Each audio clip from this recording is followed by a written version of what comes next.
say less. Pray more.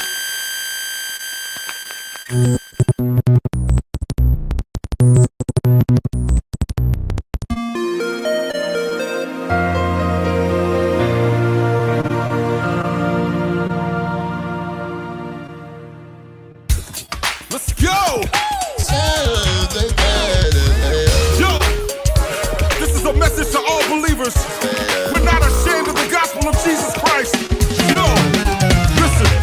Living in a time where evil's staring in your face. Yeah.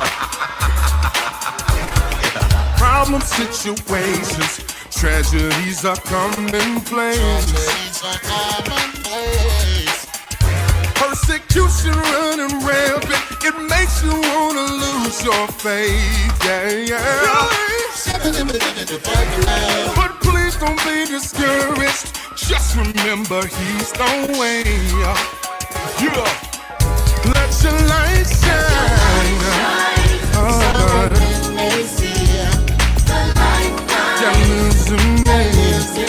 Gave his son, so the world.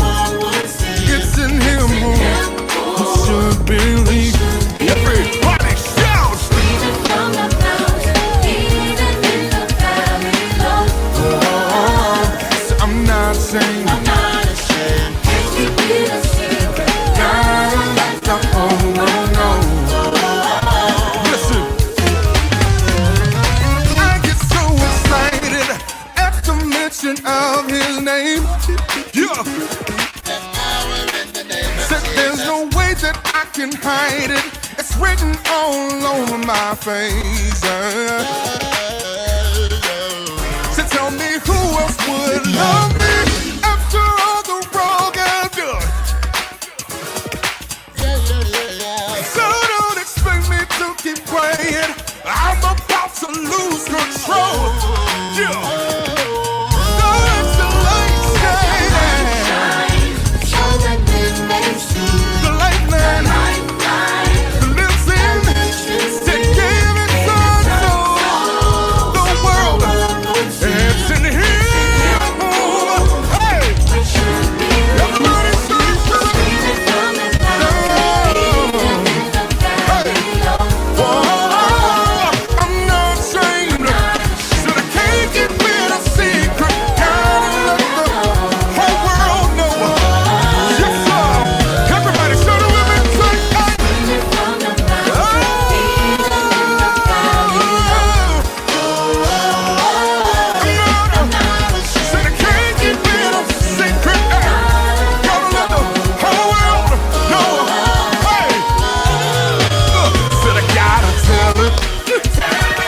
Tell it.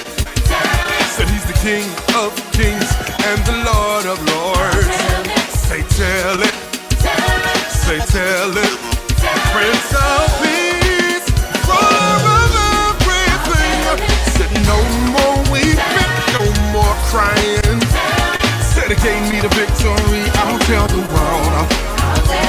This joy I have, the world didn't give it. This joy I have.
new rhythm, move left to right. A new experience, baby, gon' hit your stride. And who walking? I'm walking. Who walking? I'm walking. Who walking? I'm walking. Is you walking? And when the grooves get good, go right to left. Shut up, y'all. We got grab the tread. Now who walking? I'm walking. Is you walking? I'm walking. Then stretch and walk it out like you know your plans you have for me. There's no evil. It's all good things. Lord, I love you, so I will trust you. Here I let my fear die. That's why I'm walking. When my eyes can't get it right, Faith will be my guide. And I'll follow Through the trouble, when I don't understand. I will. Surrender to your plan for me. Clap your hands, everybody. I say feet don't fail me now. Don't chase it, ready? Yeah, somehow I walk. You know your plans you have for me. There's no evil. It's all good things. Lord, I love you. I will trust you. So here I let my fear die. That's why I'm walking. I'm walking. When my eyes can't get it right, faith will be my guide. And even through the trouble, I don't understand how relinquish all my plans. Good Lord, open up doors. Took me down a path I ain't never been before. Looking at the road, I don't see a lot of space. Guess I gotta drop my load, cause you're picking up the pace. Don't leave me to die, be by my side. I get a little anxious, please be my guide. I got my feet shot, I've been prepping for the moment I would get the green light. So if you see me, I'm rolling like feet. Don't fail me now.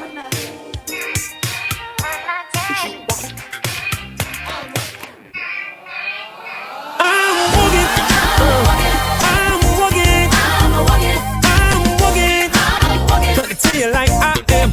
By faith. Oh Lord, I'm walking. Anybody else going? Yeah, say I am. I'm walking. When my Eyes can't get it right, will be faith will be my my guide. I'll follow. When I don't understand, I'll surrender to your plan.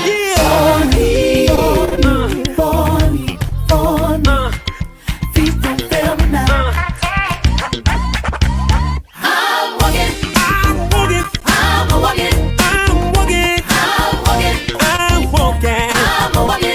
Trying to tell you like Oh yeah. I'm walking.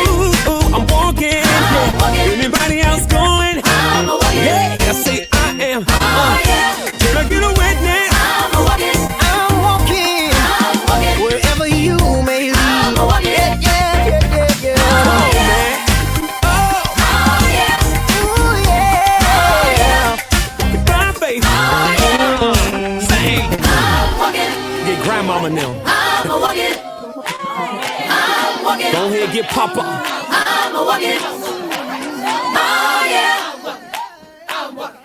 I'm walking.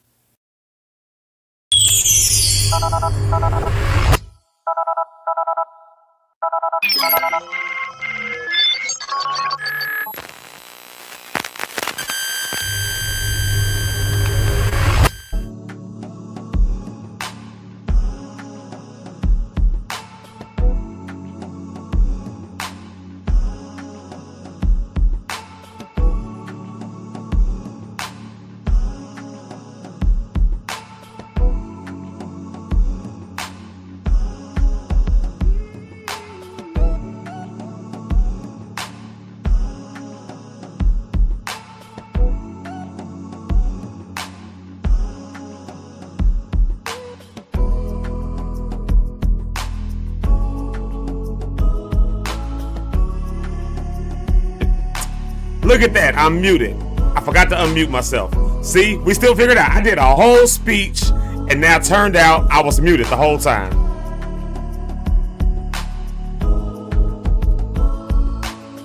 Gotta start that whole thing over. Let's try this again. Good morning everybody. Good to see y'all. It's bright and early. Is it bright? Yes, it is bright. The sun is shining on Friday. Excuse me, Friday. March the 21st of 2025. I was muted that whole time. That don't make nobody's good sense. Man, I was vibing to the track too much. That's what it was. That track was kicking. Oh. It's kicking in my ears. Yeah, man, it's Friday, March the 21st. And I'm telling y'all, it's going to be a good day on Friday. This is Zeke Live in the Morning. You're locked in with Zeke Live in the Morning. I'm telling y'all, for real, this is a great way to start your day. I promise y'all, this will bless you. This will bless you. So stay with us today. Y'all, we got some cool stuff happening today. We got my girl Rhonda on the rocks. She's coming to hang out with us on today. She's coming to hang out, and we're going to discuss some stuff. Yeah. We're going to have a good time with that. We got our weekly sponsor. Our sponsor this week was True Hood Studios. We've got him coming on the line today. So we're going to talk to him a little bit about him and his business and how he can maybe be of service to you. We got, of course, Eric Rideout. He's around. We're going to have him up on stage in a moment. We got Rich on. Y'all, we just got all the people, all the stuff. We had a good week this week. It's been a long week. Rhonda said it in the comments. She already said it. It has been a long day. I mean, a long week. It has been a long week. I'm telling y'all, when you're trying to build up a whole thing, build up a whole brand, build a whole new thing, it takes a lot of work. That first initial work, man, I'm telling you, it's not for the light-hearted. It's not for the faint of heart. It really is difficult. It's tough. You put a lot of hours, a lot of time. And it's not like I quit my job to do this either, So I still got to work a job, still got church ministry, still got music stuff. Putting together other things, big events. I mean, it's happening. 2025 is the year of success. I'm saying that for myself and all my fellow Lock Stars. 2025 is our year for success. We just gonna have some good structure. We're gonna encourage and support each other. We're gonna pray for each other. We're gonna lift each other up when we're down. We're going to give each other a hand because we're going to all be successful this year. And this podcast, this live cast, this show, this whole thing right here is all about getting all of our people to success, man. That's what we want to be. Success mentally, financially, spiritually, healthy, that's physically. We want success this year. Y'all feel me? I want to see y'all being successful. Let me get some quick shout outs in here. Yeah, give it up for Rhonda on the rock. She's going to be with us today. She said yes to success. Absolutely. You look it up, y'all. Jamaica Lachey, that's our girl. Y'all watch it on YouTube. I'm excited about this one, man. Y'all on YouTube with us. Oh, snaps. Yeah, I love that. Here's our girl right here, Brony Cat. Yo, that's our girl. Shout out. Yo, check it out. It's my guy, Will C, all the way on the west side of Shot City. Yeah, baby. Look at that. YouTube is lit this morning. I'm telling y'all, isn't YouTube a better experience? Especially when my mic isn't muted. I'm telling y'all. YouTube is cool. Shout out to everyone. I see a few people. My cousin Terry is over on Instagram, and I see Jeremy Keys. Y'all need to holler at him. He's over. Oh, look at that. He just came over to YouTube now. Oh, look at that. Y'all give it up for Jeremy Keys. And then look at my girl over on Facebook. It's Rita. Y'all give it up for Rita. That's my girl right there, y'all. That's my girl. Look at all these Lock Stars up in here, man. All these fellow Lock Stars in here. Hey, Lock Stars, can I give y'all something real quick since we're on a great way to start the day? Next week is a big week for us. We're going to be doing a whole week dedicated to mental health, healing, trauma awareness, looking at some of the root causes and things of violence and how we can become safer in our communities. We're really going to take a look at that kind of stuff next week. So I really want to encourage you to log on next week because it is absolutely going to be phenomenal. I got people coming from Live Free. I got people coming from the Community Healing Resource Center Network. I've got my mama coming on. As a matter of fact, I'm looking for her thing to light it up. Rita, I love you too. You know I love you, girl. Look at that right there. I got a suggestion right here. We talk about new marriage and new parents. We need to add that to the thing. Matter of fact, I'm going to tell y'all where y'all can add suggestions and send an email to us. We've got a new email situation, y'all. A new email situation because I can look at it. I can look towards the future and I can tell this thing right here, Zeke Live, is going to be really dope. So, make sure if you hashtag Zeke Live, you ain't got to put all the in the morning. Just say Zeke Live because we're going to do more live stuff. I'm looking for this flyer. Oh, it's up here. Okay. I'm still learning how to work it. So this right here, let me play this. Where's it at? I just had it. Okay, video clips. I'm learning. Next week, I told y'all my mama's gonna be here. The whole week is dedicated to mental health, healing, trauma, getting families together, all that stuff. And my mother will be here. Let me put.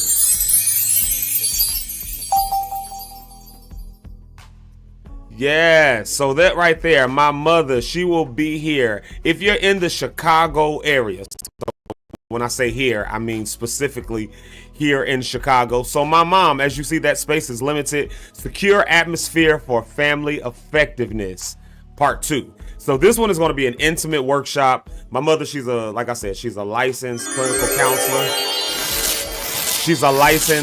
counselor. Y'all hear it for the sound effects. Shout out to my sound effects. She's a licensed clinical counselor. So her work is in, of course, therapy and trauma healing and all that stuff like that. And so she's coming in all the way up from Las Vegas, Nevada to be with us. So absolutely, I want y'all to be there. Yeah, I see there was no address on the flyer. It's at APC Morgan Park. But here's what I'm going to tell you what you do. There is a QR code that's there, a QR code, and I'm going to put that flyer back up a little bit later on, and you can click on that QR code. Also, like I said, there's a new email, so if you want more information on that, then we'll put you on the email. Abronia, I'm going to send you the flyer. I'm going to just outright send that to you, so that you can have that. But for everybody else, yeah, you want to click on that QR code, and if you hold on, I just found out you can do this, especially for Apple. You can click on like a QR code and then like hold it and it'll take you to the link. I didn't even know that was a thing. So I'm learning that too. So there you have it. Yeah. Shout out to Rhonda on the Rock. She said, welcome to the YouTube side, y'all. Yeah, this is where the cool kids definitely hang out on the YouTubes, on Al Gore's interwebs. So yeah, man. So keep that in your calendar for next week. I want to make sure that, all my lock stars are there with me. It's going to be a good conversation all week long. Bring your people. Yeah, bro. I already know she done hit you up, said you need to be there. I already know. Look at Eric right out. He's backstage waiting. We're going to bring him up in a minute. Y'all see what he said. What up, ninjas? We got him. Yo, let's see here. Shout out to Miss Brenda Rose. Hope you're doing well. Good to see you on this morning. You're locked in with Zeke Live in the morning. It's a great way to start your day. My boy Smith, what's up? What's crack-a-lacking? I hope all is well with you and yours. Yeah, man. So next week, it's going to be a good time. I really do. I want to see y'all there. I want y'all to be able to get in there, comment, be able to talk back and forth. My mother will be online on Friday, and then that event is on Saturday. But we'll have different people talking about even ways that you can get involved in advocating for change in our community, in our states, in our United States. Y'all know what we're faced with right now, and there are just some things that we got to make sure we are on top of. They said, I heard somebody once say this, an organizer once said this. He said, if you're not sitting at the table, you best believe you're on the menu. If you ain't sitting at the table, it means you are on the menu. And so I ain't trying to be on nobody's menu. Like Michael Jackson said, if a thing, vegetable, they off you. Then we ain't doing that. We ain't doing none of that. That's right before the Mama Say, Mama Sa, Mama Kusa, for all y'all folks who don't know Michael Jackson, or like some people, I'm not going to call no names, Rhonda, who are scared of Michael Jackson. But no, real talk. If you don't have a seat at the table, if you're not at the table, then you're on the menu. And so, Jamaica already knows. Yeah, vegetable. I am a vegetable. I'm a carrot. If I'm any vegetable, I'm getting to them carrot patches. Yeah, man. Look at Smith. Facts don't get eaten out here. Oh, y'all. Yeah, we have to talk to Rhonda about this. I know. I was supposed to put a business out there. Although you did say it yesterday, so there we go. Cool, y'all. Listen. It's fun over here. I love all my lock stars, man. I love y'all. This is fun over here. I tell y'all, man, if you lock in with Zeke Live in the morning, it's a great way to start your day. I got to say what's up to Dr. Deidre Allison. What's up, Deidre? I rode past your church the other day, and I rode past your father's church the other day, and I had memories of BRL days. Man, I don't even know why I rode past there. I think I was just coming up Conkey Street for some reason. And so, shout out to you. I love you. Y'all mind if we do this? Let's get our mans to the stage. But we got to bring them up right. Y'all make sure y'all put some hearts in there. Let's bring our man up. Mr. One and Only, Eric Rideout. What's going on, man? Uh-oh. Can you hear me? Yeah, you got a mic and headphones set up? Did you hear that? No, I didn't hear that. Dang. I can't get Try to do sound effects. Man, I got a bunch of them. I can't use them. Now I'm mad. Now I'm upset. It's everything over here. I can't get nothing to come through. Oh, look at this. Look at this right here. You're one of your favorite people. We said put the hearts in one of your favorite people. Oh, that's the guy that played everything in the same key. What's going on, Jeremy? King Transpose. What's up with you, man? Good morning. No, I'm just kidding, everybody. Dude can play. Man, look here. Deidre's on here with us, and I was talking about being out at. Yeah, I was just talking about being out at going past her father's church the other day where we used to do. Oh, man, on Conkey Street. Yeah, on Conkey Street, man. I just rode past that the other day. It was a lot of good times. A lot of good. You know, that's where I met you at. That's where I met you. Sure was. Yeah. BRL. I met you in that doing phase 2. And the funny thing was, I didn't know you and Rich was friends, and I knew Rich. You see what I mean? How people are connected. It's true. Yeah. It's one person, just like when Rich and his wife showed up together at somewhere, and I'm like, why are you here with him? You know? And she was smiling like, how you know him? You know Rich? And Shantae and I had literally sat together at church that Sunday. Oh, wow. I was at fellowship with James Fortune. And so she and I sat together because we was laughing at this old lady shouting at the church. Because she was wearing herself out. He wouldn't stop. He kept playing the music. And we was laughing. And she walked up in there, Rich. I'm like, hey, how y'all know each other? Man, I sometimes, as much stuff as I catch, some stuff get over my head.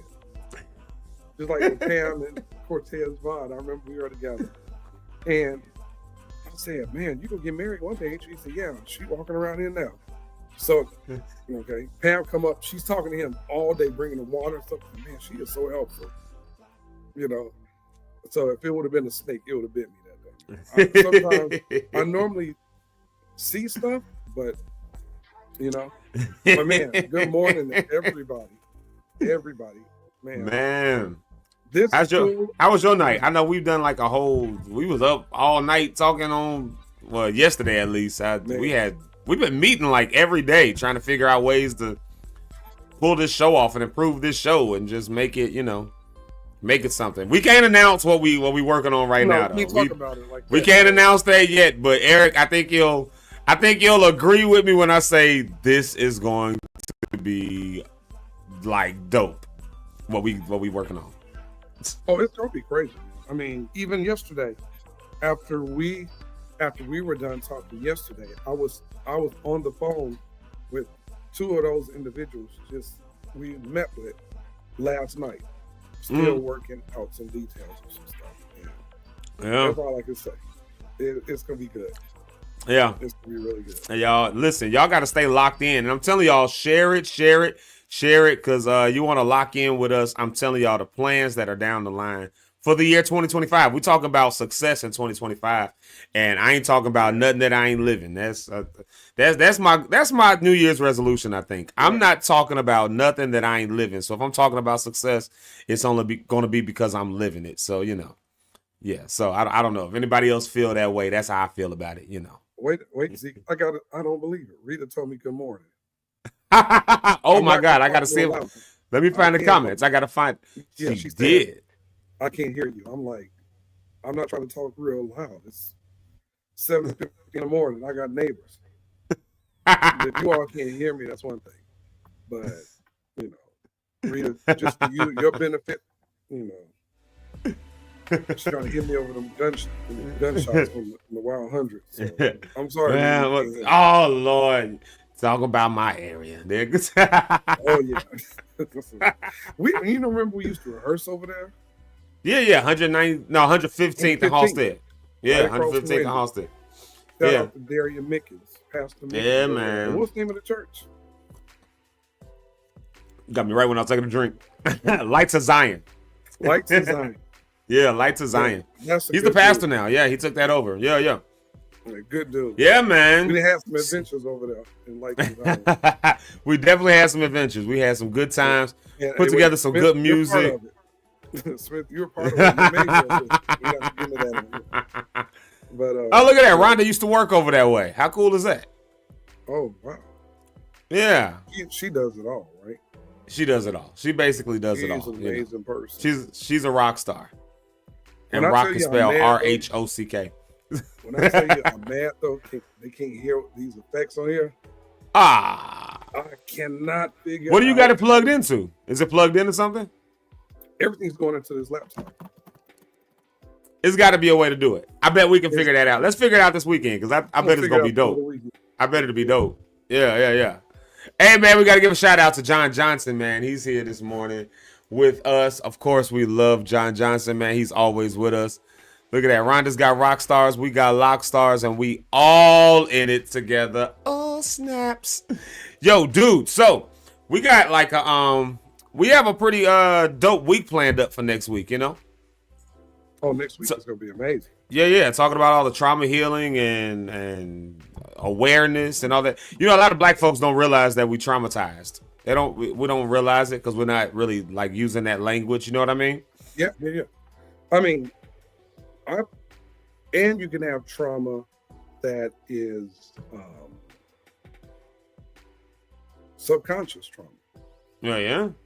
That because that's what I dealt with. I didn't even know I had a lot of trauma going.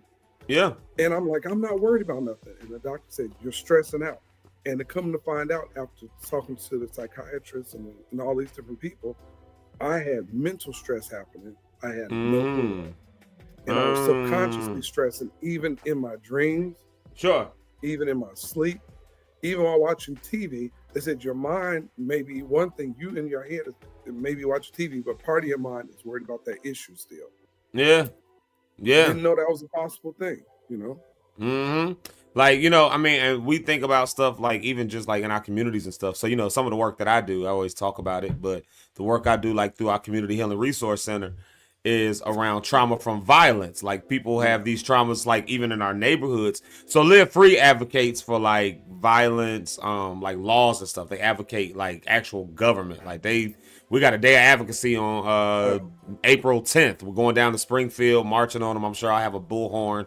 I'm like the unofficial hype man for Live Free, but wait, are y'all throwing rocks and stuff too? 'Cause I would go do that if it was that kind of thing. Storming the no, we ain't storming the Capitol, but we do want like a bunch of numbers. I would love if all my fellow lock stars would like roll down with us when we do this day of advocacy. We're pushing for two things really: for the furthering funding of the Community Healing Resource Center, and for our Clean Slate initiative, which is about like getting, if you served your time, you should be able to be done.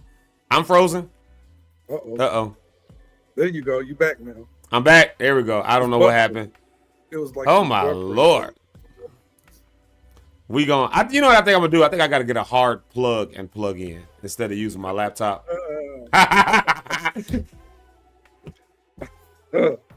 Oh boy.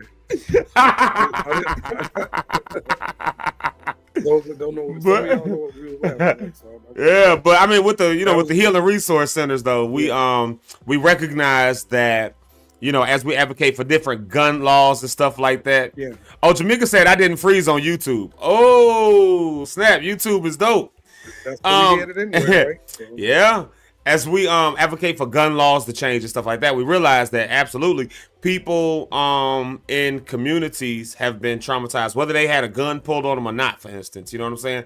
Like if you go into your car and you gotta like look over your shoulder and all of that, that makes it, that's trauma, and we want to heal from that stuff. So next week we're gonna deal with all that stuff. We're gonna talk about those things. We're gonna talk about relationship issues with like newlyweds, like Jamaica said. We'll add that to the mix, and being a new parent, and some of the stress that comes with that. Man, it's a lot. Yeah, it's a lot. Parenting, you know what? For some people, they say John Johnson is immature. You get it, John. So for some people, parenting, like for me, I'll be honest, man, I didn't have it really, really bad when I was raised in Deja because I had my job was good. Yeah. You know what I mean? But sure. I think about those people that don't have that.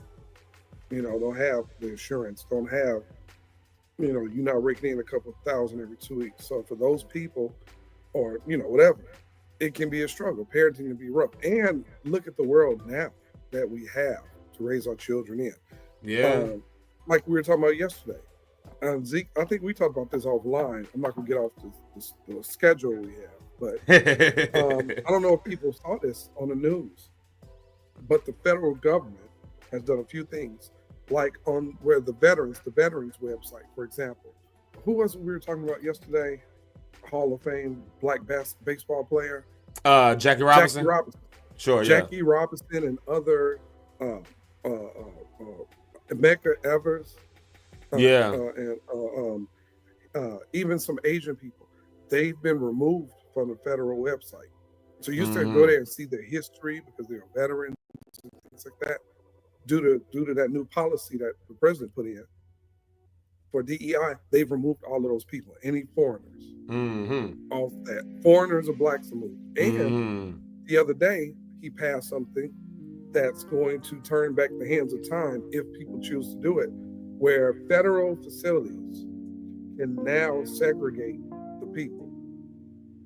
We're talking about blacks only, white only entrances and water fountains and stuff. Yeah. Some of those things are being brought back around. So, man, this is a different time to be raising children in and, all that. We got to be aware of what's happening. People don't like to watch the news and read stuff. Man, y'all better read some of this stuff. Yeah, I mean, because you can get overwhelmed, yeah. Yeah, everything is not, as they call it, fake news. Some stuff is real. Some of the stuff you go on the website, the governmental websites and see, but it's crazy, man. So yeah, we walk in something different, but we are not our ancestors. It's a different generation of black folks. We are not our ancestors. That part right there, bro. We gonna drink off any water fountain we want to.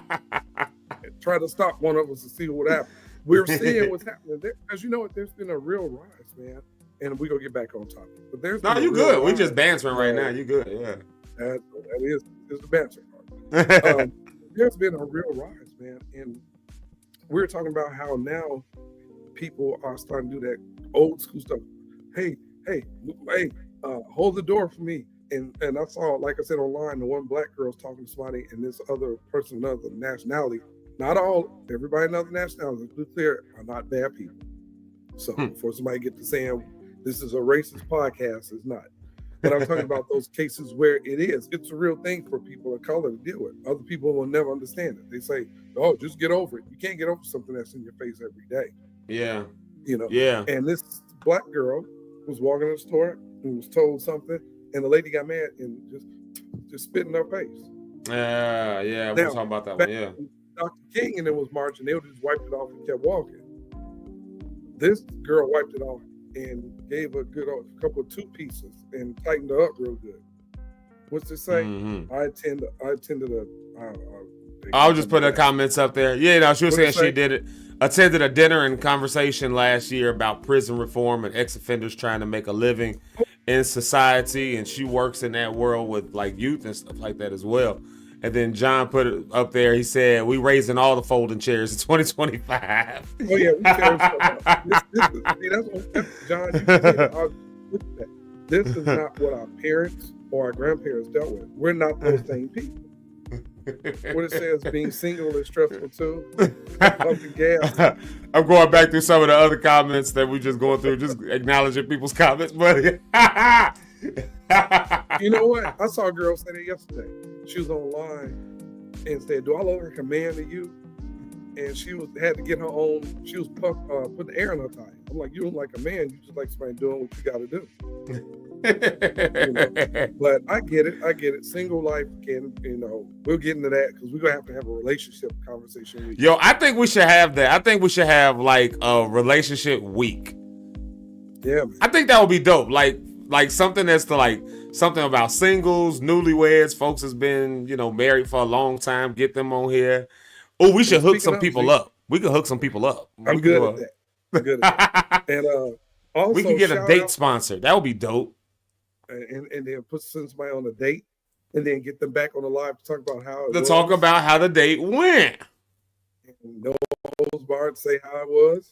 So, yo, we gotta have enough people like inside. We gotta have enough people to make that work though. Like because sponsors want to see a bunch of we gotta share. We gotta push that out. Keep sharing the hearts and sharing this puts us in a place, everybody. And oh yes, before we finish, shout out to our special guest yesterday, Sheridan S. Davis. She did an amazing job. Yeah, that was yesterday. That was great convo. I had to go back and watch that. Like some of the stuff that she was talking about, like when she said the people call to give you a prophetic word, the prophets are telling me these money when they call it was hilarious. So shout out to Sheridan. She did great. And if you all don't know who she is, go to her website, SheridanSDavis.com. Author, podcaster, actress, amazing person. If you're writing a book, she's a publisher. Hit her up. Support her. Yeah. But yeah, some of these comments are hilarious. I had to go back and rewatch Sheridan yesterday. That was a good conversation with her. Like that really was legitimately just a really good conversation. What was that something that she said? I'm trying to remember what it was, but she had said something that like I had to go back and show it to my wife. What we were talking about. Yeah, she said a lot of great things, but it was something especially in regards to publishing. Oh, really just talking. I mean, it was just like some real practical stuff.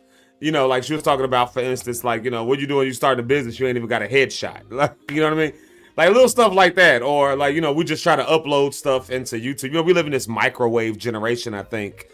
And this whole microwave generation, people think you just upload something. Because it is easy to do that, but they don't really put the whole work into it. So, we in this world now where I'm like, nah, we building brands out here, man. I want to see all the lock stars successful, I want to see everybody successful and winning. So you got to have a plan for that. Like Jerry Thompson said, you got to have a plan for that, Yeah. So I went back on. Right. Yeah. You still trying to get them sound effects to work? Oh, you heard it? No, I just see you try to struggle around with it. I had switched something. This Oh, Lord. That would be dope. You know what we really need? We need a producer. I wonder if we can, at some point, if we can get an intern or something, like, while we grow until it becomes a paid position. To help us produce a show and keep us on task and all that stuff. We need a... that can be needed, right? Yeah, because you know how we get off. But I'm going to be good today. Right. But it's too bad with us doing it. We'll just leave it alone. It just don't work. So some of you can, and if something fall behind me next week, I'm just gonna leave it. It's gonna hang. I don't care that. Somebody that runs all that stuff. Yeah, Yo, I got to give a shout out to Matt Clemens. Yo, E, we got some hot takes. That's Matt Clemens, the organist. He plays over at your spot, over at Grace. On commercial. Yeah. Over. Before you play the hot takes, Rita, I saw Rita's comment. She said, I talk. What did you say, Rita? Because I was almost about to say something on here. But she said, I gotta go find it. Where is it? You talk low and soft. Sorry, no.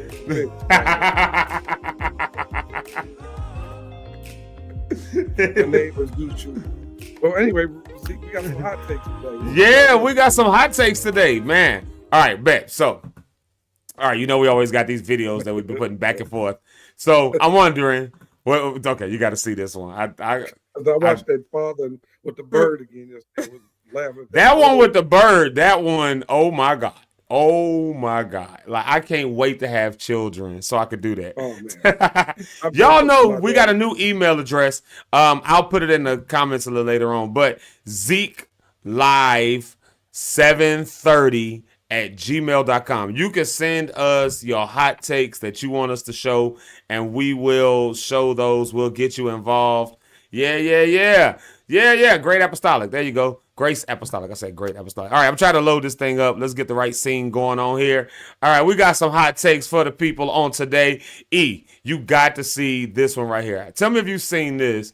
Y'all know the show Wheel of Fortune? I don't know if y'all, any Wheel of Fortune people around here, Or E, did you ever watch Wheel of Fortune? Like, were you one of those Wheel of Fortunites? I've watched it before. First off, did you know Pat Sajak is no longer there? Yeah, I saw that, and I'm like, did they fire him or something, or he just left? Well, no, Pat Sajak retired, Yeah, so now it's Ryan Seacrest. I haven't watched it since Ryan Seacrest has been on there, so I don't know what to, I don't really know what to make of it. I don't know. What do y'all think about? I didn't really care for him doing it. Who, Ryan Seacrest? No, not at all. Or Pat Sajak, or which one? Ryan Seacrest? Like Ryan Seacrest, I'm like, go back to American. Man, okay, hold on, wait. Okay, I didn't put this one in there. Here it is right here. Because I done set up Wheel of Fortune, so you got to see this right here. Tell me if you've seen this. Morris, right in the butt? What? No. Blake. This is the best. Yeah, that's it. Wait a minute. Gee, Wait a minute. did you hear what he said? Wait a minute. Uh-oh, sorry about that, everybody. Oh no, I'm gonna play it one more time. I got to play that one more time. Here it goes. Morris, right in the butt? What? No. Blake. This is the best. Yeah, that's it. Wow, what this dude got going? You know what that reminds me of, Zeke? That reminds me of South Park. I knew you was going to say that. That South Park episode. People who annoy you. And it had all the letters except one. It was N space GGER. ERS. Yeah. That dude said, niggers. It was like, no, it's nagger. That was hilarious. That's what this reminds me of. Like, how in the world? Oh, my God. That, I got to play it one more time. Yeah, I thought about what is he on? Like, what he got going? One more time for the people. Here it go. Morris, right in the butt? What? No. What? Blake. Gee. This is the best. Yeah, that's it. It didn't even write letters. Right. He was from the RITE. Woo! My God. My Lord. He just told his personal life right there. Whatever this man got going Jamaica on. said he said it with such confidence. That's what made it funny. Just wrong. Just loud and wrong. Sir, wherever you are, you're a failure. Oh my Lord, man. I don't know what I would do if I ended up like in that situation. Like, I just don't know what I would do. Yo, check this one out right here. E, tell me, have you seen this one right here? Hold on. I gotta make sure I get the right one. So, like, what's the pettiest thing you've ever done? Who, Like, me? what's the pettiest thing you've ever done? Like, Oh, just man. something real petty. I remember one thing I did in high school was in the morning, the way that we used to have our locks undone on our lockers, Yeah. I would just switch people locks. You had no way to find out which one was yours. They all looked like. Jesus Christ. Check out this petty stuff right here. And you're going to actually know the person who posted this. It caught me off guard when I saw who it was. No. This is what happens when my wife realized that somebody took the park that she shoveled out in front of my doggone house. in front of our house. Petty comes in so many forms. This is the best petty to me. I don't Do see wrong with that. Yeah, if you're from Chicago area, this is a big deal. Like if you shovel a park spot out, if you shovel out a park, that's your park. Nobody else's. Chairs in the spot, they put all kind of chairs and traffic cones and old like closets like stuff. Man, you mad as fire. Look at this. This is what happens when my wife realized that somebody took the park that she shoveled out in front of my doggone house. in front of our house. Petty comes in so many forms. This is the best petty to me. He's hilarious too. Yeah, that's Brandon. I didn't realize that's Brandon Love. Yeah, he used to direct New Direction. Yeah. He was like a Chicago icon, Chicago musical, gospel music icon. I was all on the windshield. Jamaica, I got snooping down the block. They would have grabbed it. Jamaica said, "Why do we say park instead of parking spot?" You hear both of them. I think it's a Chicago thing, though. I only hear that in Chicago, like calling it a park. Yeah. Indianapolis, they do say parking spot. Spot. They're more proper than us up here. Everybody they here have from black Mississippi. squirrels in Indianapolis. We got those here. We just got. They're terrible. Yeah, we had them in Kankakee all the time. Maybe they just came to. What drives you crazy? That we call it. That we call it a park. We got to give a shout out to J.R. Willie L. Jordan. We got to give a shout out to him. Oh snap! Yo, E. Okay, I got one more. I got one more for you. Oh wait, before you go. Before we go, Mika Williams, the person who don't understand riddles. We was talking about her. What was the day before yesterday? We was talking about Mika. Yesterday, I think. Mika, you are a part of the conversation. You are the first riddle, and you are right on the inside, black and outside. Okay, what do we have, Zeke, next? All right, check this one out right here. This is for all the people who say a bunch of redundant words. I came across this, and this one, he has a point. This one has a point. He has a point here, y'all. Tuna fish. Tuna is already a fish. Nobody says, "Oh, I'm finna go get some fried chicken burger." Chai tea. Chai means tea. Y'all niggas be out here ordering tea-flavored tea. Naan bread. All naan is bread. Queso cheese. Cheese queso, whatever you want to call it. I know when we say that, we talk about the dip. But at the end of the day, you still saying, "Hey, let me get the cheese. Cheesy ass boys." Pita bread, all pita is bread. Guacamole dip, all guacamole is dip. French baguette, all baguettes is French. That is true, though. It's true. Why do we do that? Like, we be saying, like, tuna fish sandwich. Like, why do we say tuna fish? Like, tuna is a fish. Like, but we do that with everything. They say, man, like, something like, man, that car was black. It's black. Or we say, man, it was big. It's like, it's the same word. We do that stuff. And that's part of, I think that's part of black culture for some reason. I think so. Yeah. Because we're the only people that do that. Yeah, but that's how you can tell. That's how you can tell what something is, though. You just basically be like, you can say like, "Yo, do you know Eric? Eric who? Eric." Maybe like, "Oh yeah, I do know Eric." Oh, like, yeah, I know what? Like, we do that about everything. How do we do that? And know what? And it's like a language. We just know. You know what I mean? But just like with our culture, one word means more than one thing. Yeah, that's true. We can go up to you and say, "Hey man, you good? That can mean, are you all right?" Yeah. Hey man, you good? That's a fighting word. Yeah, true. Or you can say, "Hey man, what you want?" We gonna say, "Oh man, I'm going out to the mall today." Or you say, "Hey man, what you want?" That's a fight. Yeah. Or you can even, like you said, "Yeah man, you good?" That could be a question or a statement. Like, "Hey man, you good?" Could be like, like, "Hey, is everything all right?" Or, "Hey, man, you good?" Like, that could be like, "No, don't worry about it. Everything's all right." Or it could be like, "I'm mad at you. I'm pissed off. Hey, man, you good?" Like, "You good?" Like, that gives it more than one meaning. You good? I'm mad at you. I got nothing to say to you. Or you good? Like, hey, what you trying to do? You trying to fight? You know what you on? Or you good? Everything all right? So yeah, we are some creative people. Just for the record. And I hate to hear people that do that, say the same thing twice. I get easily irritated as it is. So that takes me over. I want to know, is your bracket busted? Who's doing March Madness? Who's got March Madness? Yeah, at first I thought she was talking about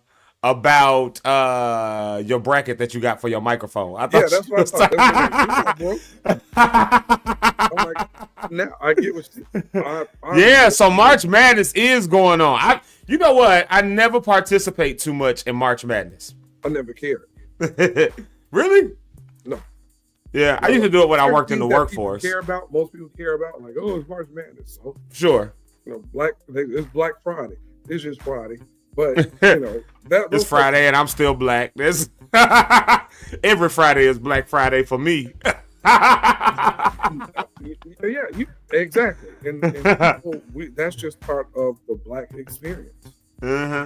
With us, we make and something else. And it's not because I love black folks. We are the funniest people ever. Yeah.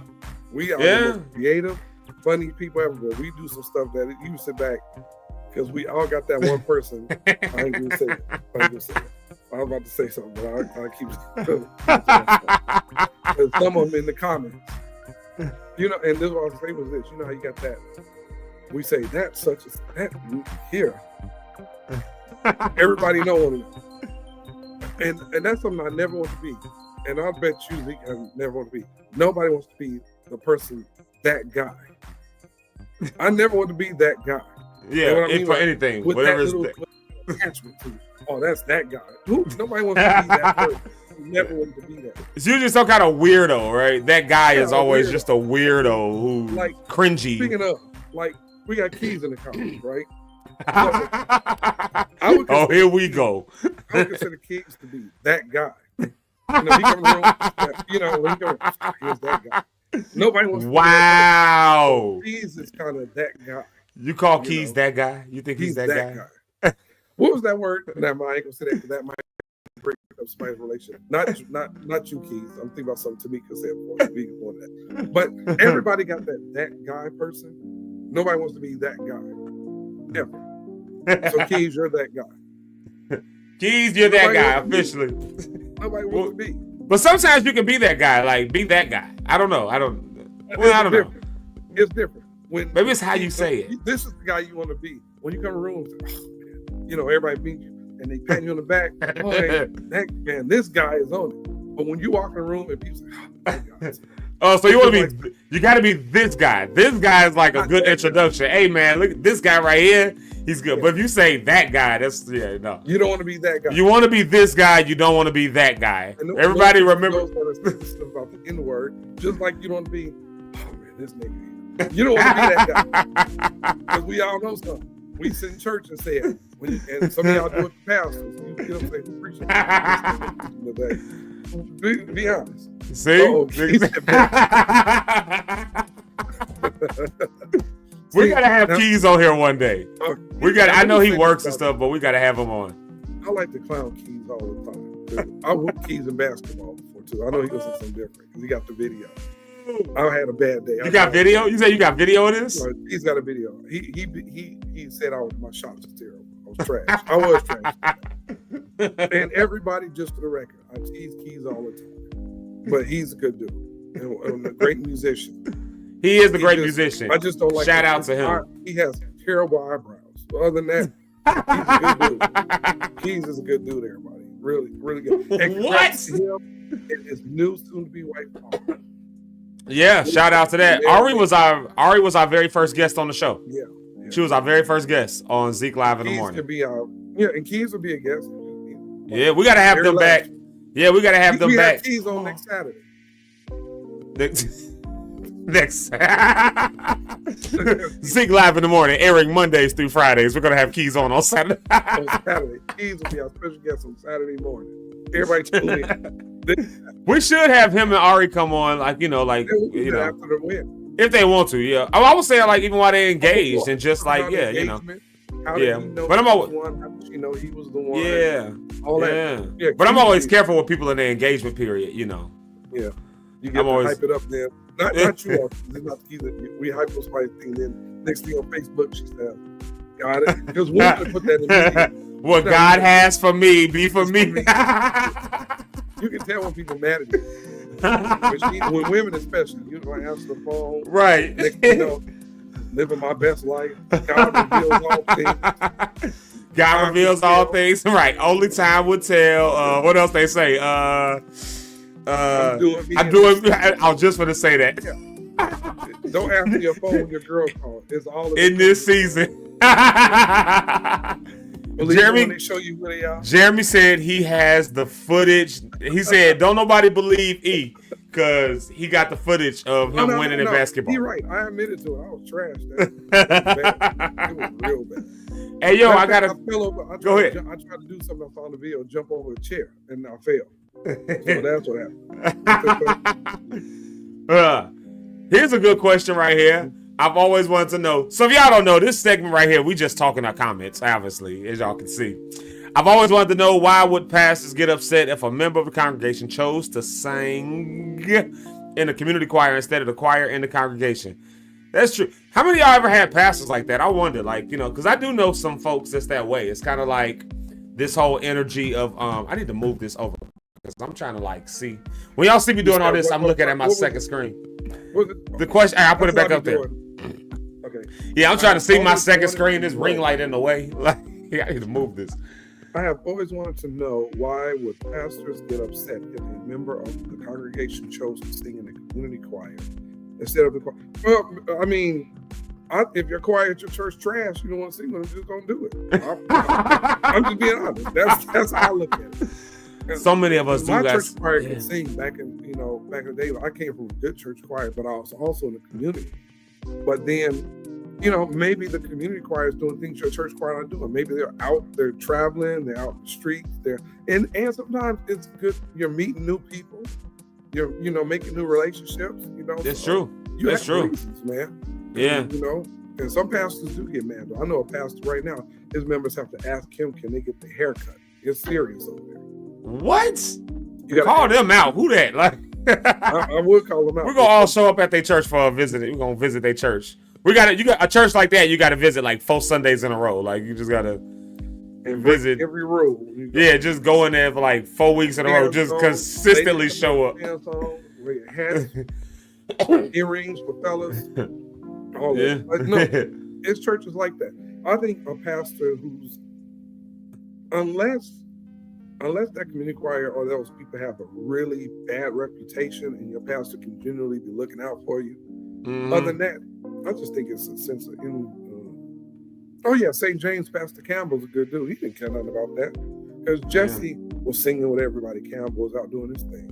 Mm-hmm. I wish I would. Yeah, Rhonda, you got to ask your pastor, can you get your haircut? There's one church, the guy's going to get their haircut. Can they take almost to the point when they get money out the ATM, how much they're taking out? Oh, that's a cult. You want to visit your family. Oh. I would say the church name. Remember that mother celebrity was being subliminal to you and Jason. Which one? Luke. It's a lot to me or to Eric. Remember that mother celebrity was being subliminal to you and Jason. If she's talking about St. Louis, then I would have welcomed that. You remember who I met in St. Louis? You remember who I met in St. Louis that time?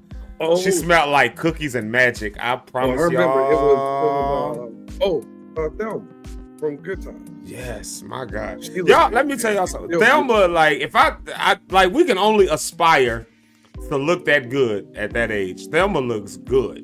It was you, me, and Tamika. That's when Tamika had her turtle Franklin that died. We were in where was in what city? Out there. See this. Here's the. We're talking about in Ohio, Jamaica, right at the Gospel Superfest tape. Is that what you're talking about? She said it wasn't Thelma. She said it wasn't Thelma that did it. Oh no, so, it was Thelma. No, nobody. but Thelma definitely. Yeah, Jamaica said she thinks it was in Ohio. She said she thinks it was in Ohio. Y'all see how we just going back and forth in these comments. That's why I love all the Lock Stars. I know what she's talking about. I remember. Oh, snap. Man, Rita speaking from experience. So Rita said, let's see here. I want to put the original comment there. Comments coming in fast. I gotta like try to scan through. I know I'm trying to scan through every time I try to scan one. Because pastors are selfish. Some of them. Some of these pastors, she said, are selfish. Yeah.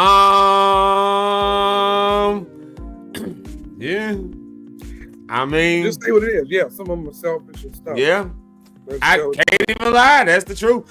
You know what I do a lot of? I study a lot of cults and stuff like that. Like I love watching like how cult leaders, and just like those studies and documentaries and stuff on cults and cult leaders and all of that. Charismatic people. Very charismatic people who, now, sit back though, be honest. I sit back and watch the Jim Jones thing. I'm like, there's no way this fool would have got me out there. We look at things different. Yeah. But honestly, think about this. Think about some of the things that you, even I, and things we've done that we've been like, man, I ain't have to do this, but I'm doing it because of this person. Yeah. I guess it's the same thing. Yeah. You know what I mean? It's true, but I the thing for me is when like it starts to feel like you no longer have, I guess because you no longer have your own agency to do stuff. Like you said, a pastor who said something as far as like taking taking money out the ATM or getting a haircut. And your time, and they keep track of your income tax, so they can know how much your tithe should be. Yeah, see that kind of stuff right there. That's different. Some of these pastors, that's a cult leader type of thing. But what ends up happening, I think we throw over people's heads the whole thing about heaven and hell. At the end of the day, we throw it over people's heads. So you're going to dry up, your crops going to wither, you're going to be cast into a fire of hell. Like we start throwing all that stuff on people so they feel like they have to like be at your church or at your thing, otherwise they crops going to wither and they go and the Lord is going to stop rain. Yeah, guilt trip there. Yeah, that's what I'm saying. I see what Deborah Rose said. I would release my membership from that church. Yeah. I don't believe in going anywhere. Okay, I believe in a certain amount of discipline with the church, but I think certain things are out of control. Yeah, absolutely. There's no anyone that can tell you how he regulates haircuts at this church. That's unbelievable. Yeah, no, we ain't getting down with that. But you know what's crazy though? I know folks who have been, like in spaces like there.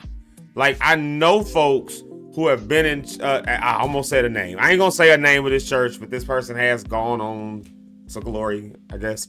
And so they, I guess, but they were in there, and it was like hard on family. It was like It was rough, but that like when you really fully feel like you're supposed to be connected to a ministry and you do all of that, it's not cool. That kind of control is a form of witchcraft. Thanks to your mama that said that. Like literally, your mama. Yeah. Oh, I see it right there. Yeah, crazy stuff, man. Yeah. I've seen some crazy stuff, and even no,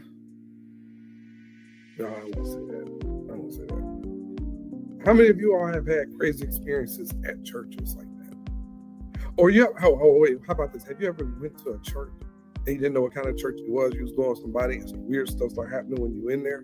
Oh my God, dude. Okay, so one time, so I've never seen a church where they have to put the doily, like ladies have to wear the doilies over their head. I've never been to a church like that. So one time we went visiting a church that a friend of ours was playing at. And so they went to go pray, and all the ladies like all at the same time like pulled these things over their head, these doilies. They just like pulled them over their head, and they all like stood like this. And we was like, what the? Like, it was like, I had never been nowhere with that. It was so weird. It was so like, oh my God. Like, I didn't know what. I've seen some crazy stuff. I remember we went to a church like that, and we were singing at a church and got in there and everything was cool. Yeah. And next thing you know, they start changing. I like changing the clothes and start shooting smoke up in there. I'm like, that's good. They said we gonna call on the great spirits to. I don't know what I was thinking. I was already outside by then. I don't believe in staying for nothing weird stuff, and things that make me like. I've never done that. I've never done it. I think if something is strange, something weird and odd, get out of there. I mean, yeah. Because that's on the spiritual side, I don't want to attach nothing to me that shouldn't be there. I don't want to, go home and doors opening and closing and weird stuff happening because I didn't took some home. I'm out of there. Let me see. Yeah.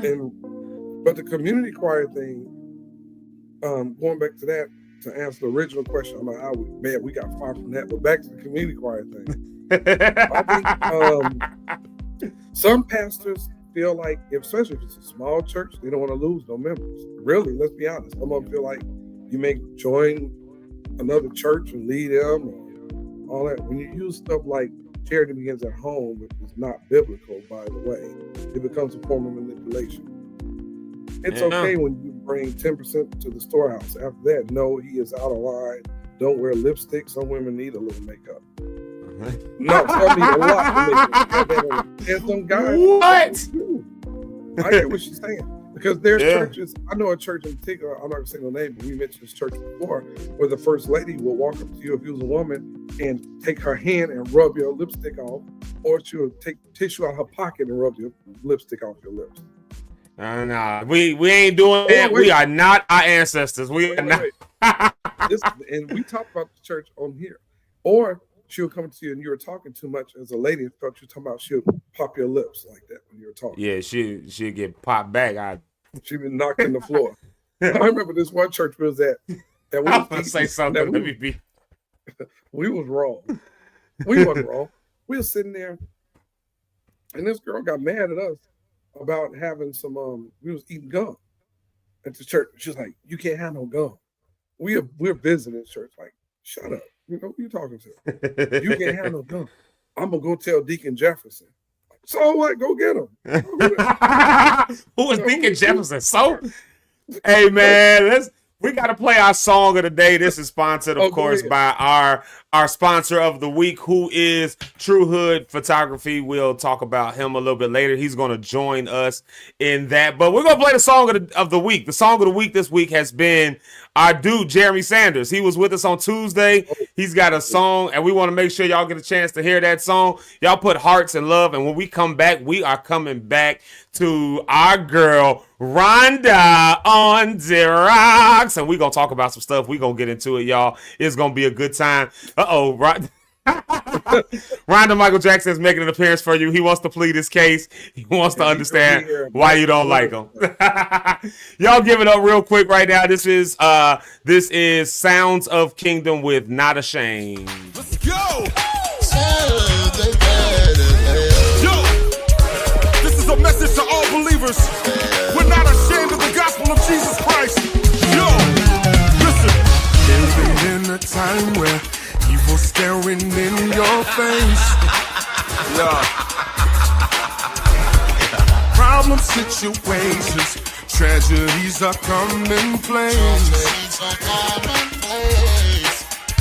Persecution running rampant, it makes you wanna lose your faith. Yeah. But please don't be discouraged. Just remember he's the way. Yeah. Let your light shine. So they see the light.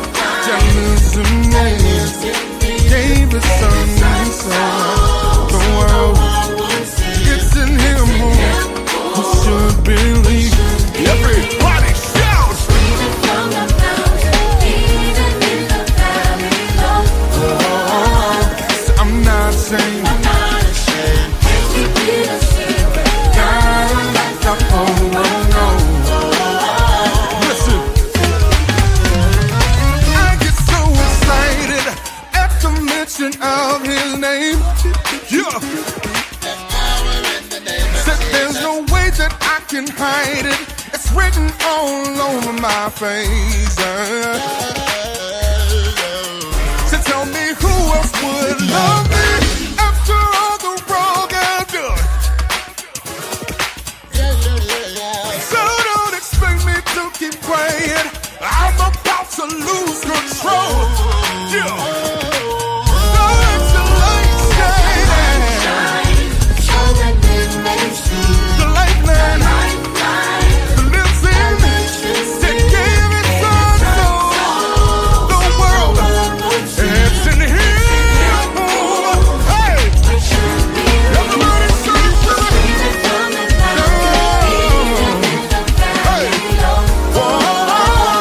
I'm not ashamed. Said I can't keep it a secret. Gotta let the whole world know. Yes, sir. Everybody show the women say,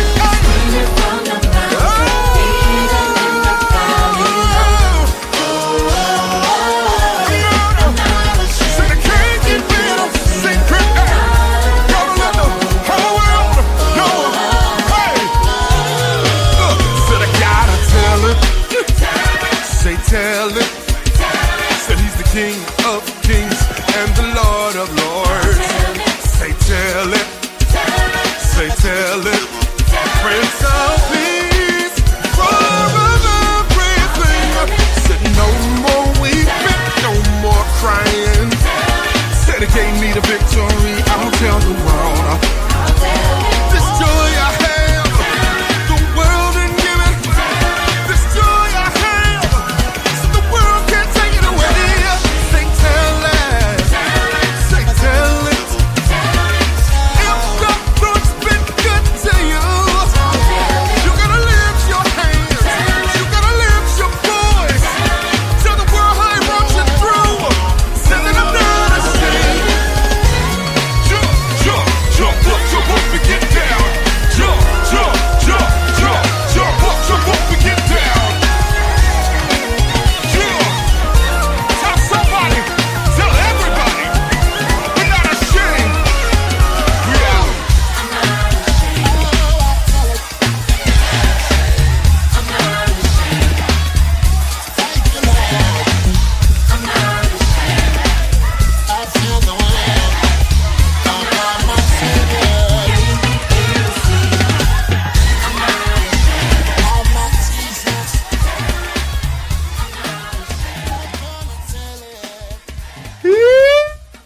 Act like that mug ain't fire, but I love that song. I love anything New Jack. I love anything New Jack. Woo, yo, Man, I love anything New Jack.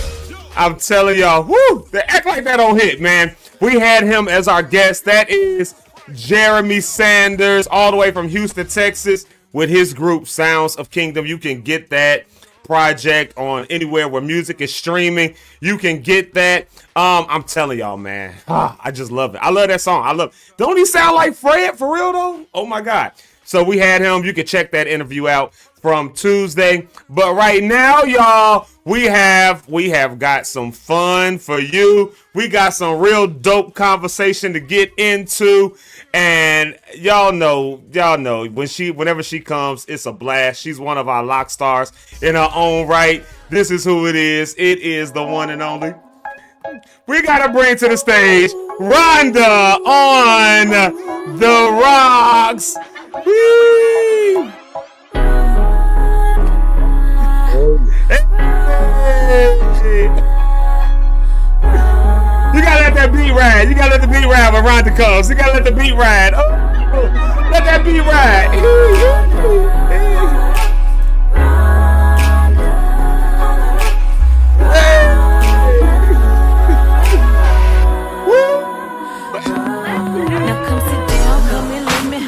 Y'all give it up. It is Rhonda on the rocks. What's up, Rhonda? What's up, everyone? How are you? Happy What's Friday. Happy Friday. It is Friday. Yes. We made it. Okay? We made it. We made it. Man, it was a rough week for me. It was a rough week. Not even because it was a bad week. It was just busy. Like, this was a very busy week and doing a lot of stuff for the show, trying to just elevate what we're doing over here, putting a lot of hours in. I don't think folks really get what that's like, you know? Get it. I get it, but yes, I'm happy to be here. I'm happy that it's Friday. I'm happy to still be in the land of the living. And Hey, yes. In the land of the living. Ha! I shall about to say, hey. that was churchy right there. Yo, we got to give Rhonda, we got to give a quick shout out to your theme song because your theme song is Amazeballs. Yeah. Jamaica Lachey wants to know who's singing that song. I did the vocals. My girl, my good. That is Jamaica Lachey on the vocals, y'all. Yeah. That's like a match made in heaven. I love that. That song sounds great. Yeah, that's pretty dope. Yeah. So Rhonda, we're sipping with Rhonda today, y'all. We've got our drink. So what you sipping on today, Rhonda? Well, in my very own rock star glass. Oh, yeah. Sipping the sweetest of sweet teas, just sweet tea, not Long Island version. It's 45 a.m. But yeah, sweet tea it was on the menu. It was that or a protein shake, and I was like, no. Yeah, I feel you. I'm doing the oh look, I got my coffee actually right here. I'm doing the whole coffee thing today. I've got the good old Javalia. I don't know how you say it, but I feel fancy when I drink it. So there you go. Eric is trolling me right now with this. Eric is definitely trolling you right now. He's like, why is this? Because if he does it, it means he loves you. So that means you family officially now. There you go. I'm drinking out of my Santa Claus cup because I'm a big child and I have to drink out of a Santa Claus cup every day. Hey, and I legit get mad when my wife brings me something in another cup. I'll be like, my Santa Claus cup wasn't clean. Like, so Zeke, what did you say you had in yours? I'm just doing coffee. I drink my coffee black, and I'm hoping it doesn't run through me. And this one, it's just ginger ale tea. Oh, come on, ginger ale tea. There we go. Yeah. My favorite beverage. Ginger ale is your favorite beverage, huh? All time. Love wow, it. Interesting. Love ginger ale. I can only drink ginger ale on a plane, like that with Biscoff cookies. Like, yeah. Ginger ale. Life of luxury. Your mouse in a box with a flop. Give me the ginger ale. There's a good one. What is it? Burners? They selling Michigan? Yeah. Oh, yeah, that's that Michigan stuff. Yeah. Well, that's good for you even as a singer, too. Burners will clear your vocal cords clean. It sure will. Yes. Well, listen. Oh, go ahead. I said ginger ale is medicine. Absolutely. Ginger ale, a pack of saltines, and the price is right. And everything is better. That's the key ingredient is the price is right. You gotta watch the Price is Right at grandma's house and everything is better. So y'all, we sipping the drinks today. We're sipping our tea and coffee and all of that in the morning with Rhonda on the rocks. We're on the rocks today. Where this is on the rocks, but it's raw and unfiltered, where Rhonda gets a chance to just help us factor through some nonsense. So she sent this and said, we got to talk about this. So we going to talk about it, Rhonda. I got something queued up that you sent me here, and we're going to talk about it. And we got to get the people's, we got to get their opinion on what they think. And we're going to get your viewpoint and what you think. And y'all let us know what y'all sipping on this morning. Y'all sipping on some tea, some coffee, juice, a protein shake, I don't know, whatever you're sipping on. Y'all let us know what you're sipping on, and y'all come toast the tea with us, like the line of the song says. All right, let's get into it, Rhonda. We got this thing right here. Let's see here. Make sure I get. She says, I got a good job. I make very, very good money. And she says, the only thing I need now is a man. It's like, yo, it's like, who wants you? Who wants you? You're right. Like, once you have achieved these things, you have unfortunately disqualified yourself. Ooh, and shit. And what it is these, and this is the thing. I'm not blaming the women. Women are going to hate him for that shit. They are going to hate him for that. I can't wait to put this shit out. Number one, what does it mean for us to have all these conversations about what do you bring to the table? The woman say she bring everything and you say, I don't want you no more. What does it mean? Number two, women exceeding expectations and being all they can be is not a negation of your manhood or masculinity. If you feel that way, it shows that your shit is fragile. Number three, as a college professor, you know that studies show that female college students will literally dim their light in order to appeal to their male counterparts because they recognize that men's fragile masculinity will make you where, man, I don't get to feel like a man if you know more than me, head ass. Number four, y'all make all dudes with podcasts look like some misogynistic ass suckers, bro. Speaking of suckers, that takes me to number 5, man. What y'all just seen was an illustration of sucker solidarity, where you have grown-ass men trying to appeal to other suckers by demeaning women. Sucker solidarity. Number 6, y'all want to go back to the past so bad, because how dare a woman be high achieving? You want to go back to the times when women had to have a man to have a bank account and have a house and be able to pay bills, huh? Just say that. Number 7, I'm convinced that Jeff Bezos and the CIA is dropping down all these podcast mics to the plantation patriarchs to be able to bite back on some of that unity that we was able to get in 2020. Number 8, I'm having a hard time believing that a woman told him, I've achieved all these things, I make this money, I just need a man. I'm having a hard time believing that. It sounds like you just trying to make a point. What university or school did everybody go to over the pandemic that made them relationship gurus now? What's the university called? Kevin Samuels University? Conclusion. If the one dude say he not blaming women for being high achievement, then who is he blaming? And the other dude, why are you so happy to gaslight women and putting this one up? You're going to make them mad. Why? Literally, she says, Man, yes. So, I mean, so Rhonda, like, I mean, that's hitting you some kind of way, right? You know, I was absolutely, I had two different emotions, I will say. Initially, I was completely disgusted, absolutely disgusted to see a room of Black men say that, well, once a woman has achieved all of these things, she's no good. Yeah, that's weird. Disqualified herself. Yeah. Achieving what we're raised to achieve. Men, fathers, raise their daughters. You need to be independent. Don't depend on no man. Mm-hmm. But then when she does all of these things, the niggas on the other end like, nah, we don't want her. Mm-hmm. So I was encouraged by the other Black man with the locks who was like walking us through each step, because everything that he said was spot on. Yeah. Men who think like that. There are more men who have that fragile masculinity than there are men who are like, no, that's the type of woman that I want. Why can't I get the idea of like, you are the man you want to be able to take care of and support your family? Sure. Mm-hmm. Yeah. And there's not a woman that I know that's going to be like, I bring all of this to the table. Let me just take care of everything. I got it. Mm-hmm. All of this to the table as to be your helpmate and to be a counterpart, not to take it all on. Like, we're going to either do this together or you're going to do it. That's how I feel. No, that's facts though.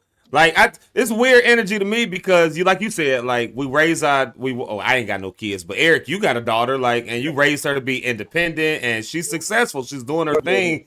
And like, so yeah, what if she brings some dude home? How would you feel, E? Like she brought some dude home who told her she need to quit her job because like you can't be smart and be with me. Like, see, the thing is with my daughter, number one, she ain't gonna listen because she barely hear what I'm talking about. So number one, my daughter, because I mean she works, she's in law school, she got her own spot car, she make her own money, and she put on allowance for when some girl said, my guy got to do this, that, and the other. And if I need, she said, I got a daddy at home. I got a father. I don't have those problems. And this goes back to what I said, what was that, last week? These Salty Santana fellas with these podcasts that's on here, you know, bashing. Mm-hmm. And they all seem so comfortable sitting together with a bunch of guys. That's weird in itself. Because I've never been a person who want to be in a room full of guys all the time. Yeah. I understand it's a podcast. Even with us, we bring a female on here because we always talk, man, we want a bunch of guys sitting around. Yeah, I don't know female perspective. Yeah. No, I want to hear. Yeah. And these guys sit and they bash. That's all they do. These women want this, and this woman want this, and these women they want you to take them. And I'm like, man, just date each other. That's what y'all want to do. Yeah. To me, it's just there's no logic behind it. Like, who says I want to get into a relationship? I'm seeking out a partner who does not have anything. They don't have they don't have a job. They don't. Who does that? No one. And so if your ego is that fragile, that a woman who is able to take care of herself, who's not like, I need you to get my nails done. I need you to pay my rent. I need you to pay my car insurance. I ain't got no groceries. My kids ain't ate. Like there's women out there that do that. Absolute. That look for men to take care of them. But taking care of a woman is not always financial. There's so many other things that we as women need that does not have a price tag on it. Mm-hmm. To do with what's in your bank account. I earn very well. That's all I'm gonna say on that. And I do, and I'm grateful, but I've worked really hard, really, to get to a place to where I can sustain myself and live the lifestyle that I want to live. Absolute. To have a man come into my life to tell me that has disqualified me is actually kind of heartbreaking. Wow. A black man to say like, you as a black woman have achieved this much and it's not good enough or it's too good. Too good. That overqualified stuff, like, you're stuck in this rock and hard place. And then men say like, well, we want a woman who's soft. Oh, be soft when you're forcing me. I gotta take care of myself. I put in the comments earlier, like, I gotta get my own oil changes, take my own trash out, open my own doors every week. So when I go out, when I meet guys and I go out, it's not second nature for me to like wait for a man to open my door. Are we going in or not? Like, like we're going in. I'm opening the door. I'm doing all of these things for myself, and that takes time. So women, I'll say in my position, sure, are not just innately soft, right? Like because we do everything for ourselves. So it really is hurtful to hear black men say, no matter how hard you work, no matter how much blood, sweat, and tears you put into bettering yourself, you're not good enough. Let me ask you this, Rhonda, as a female. Sure. I saw another person posted this the other day, an actor. Did we lose her? Okay. No. I clicked and sings. He said this. He said, I date African women, Colombian women, Hispanic women. He said, because, and I don't agree with him. Let me put that out there. I'm just asking you as a woman, how would you respond to this? He said, I date them over the American black woman because they don't require all of that.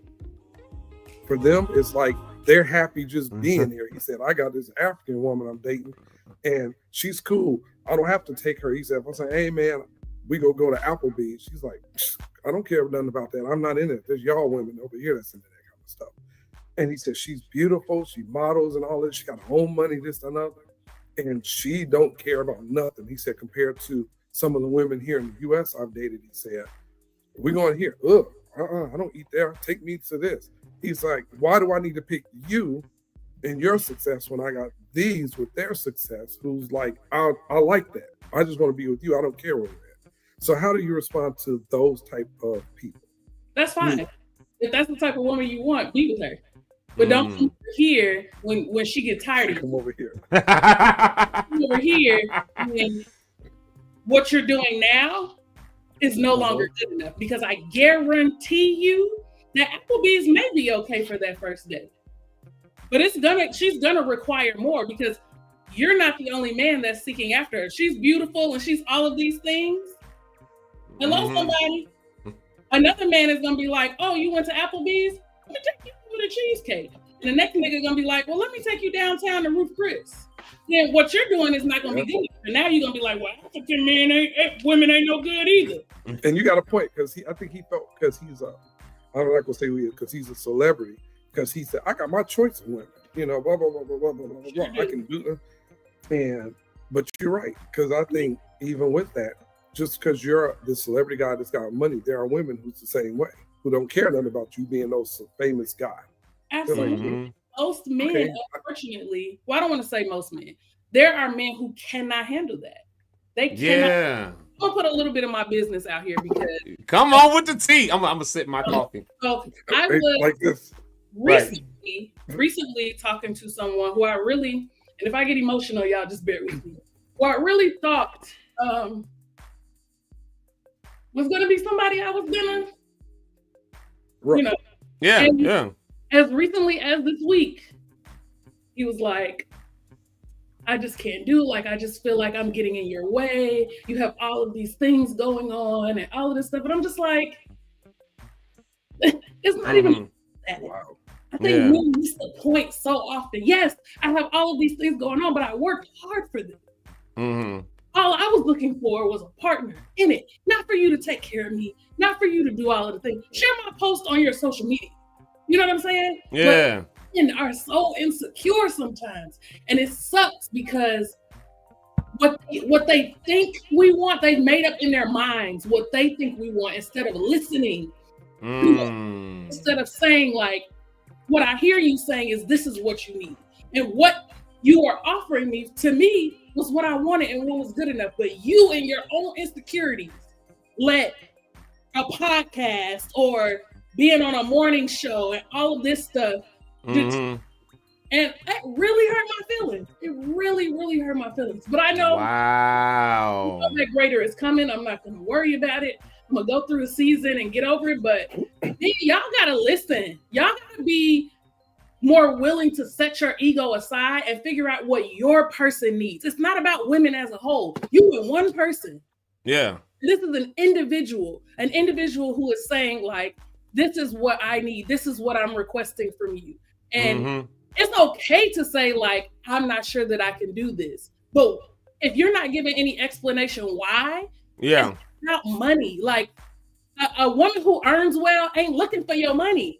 Because whatever you think you about to buy me, I likely already have. That part. My Amazon cart, if nothing else. That's why women who earn well are the best of, because I ain't gotta think about things, just go get it themselves. Like I gotta. I just wish that more men, like Eric said, would stop sitting in this like cesspool of toxicity with other like egotistical niggas who all just amen each other over some phones and headphones. Like it's lame.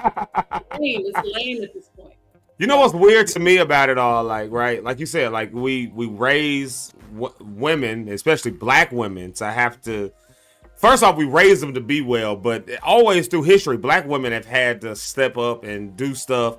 So black women always had that fight, that work ethic, that all that stuff in them. So 9 times out of 10, your mama was doing this, and your auntie, and your like being successful. And now we in a day and age, I think, where you know, and maybe this is just me thinking, but where we see that black women are the most educated and, you know, fastest rising group in the US especially, and absolutely the most unprotected group as a result of it, because we haven't really had a chance. I won't say a chance. We haven't really had a mentality to support black women as they raise up, as they elevate, as they've been rising, because we still holding on to certain mentalities that say, well, you know, the man is the head of the house, and the head of the house means that you the earner. So if somebody is out earning you, then that makes her the head of the house. And it's like, no, like one of the things me and my wife said was, I don't care who makes the most money. Like, it's all going to the same pot anyways. If you make $300,000 a year and all I brought in was 50, guess what? We got $350,000 a year.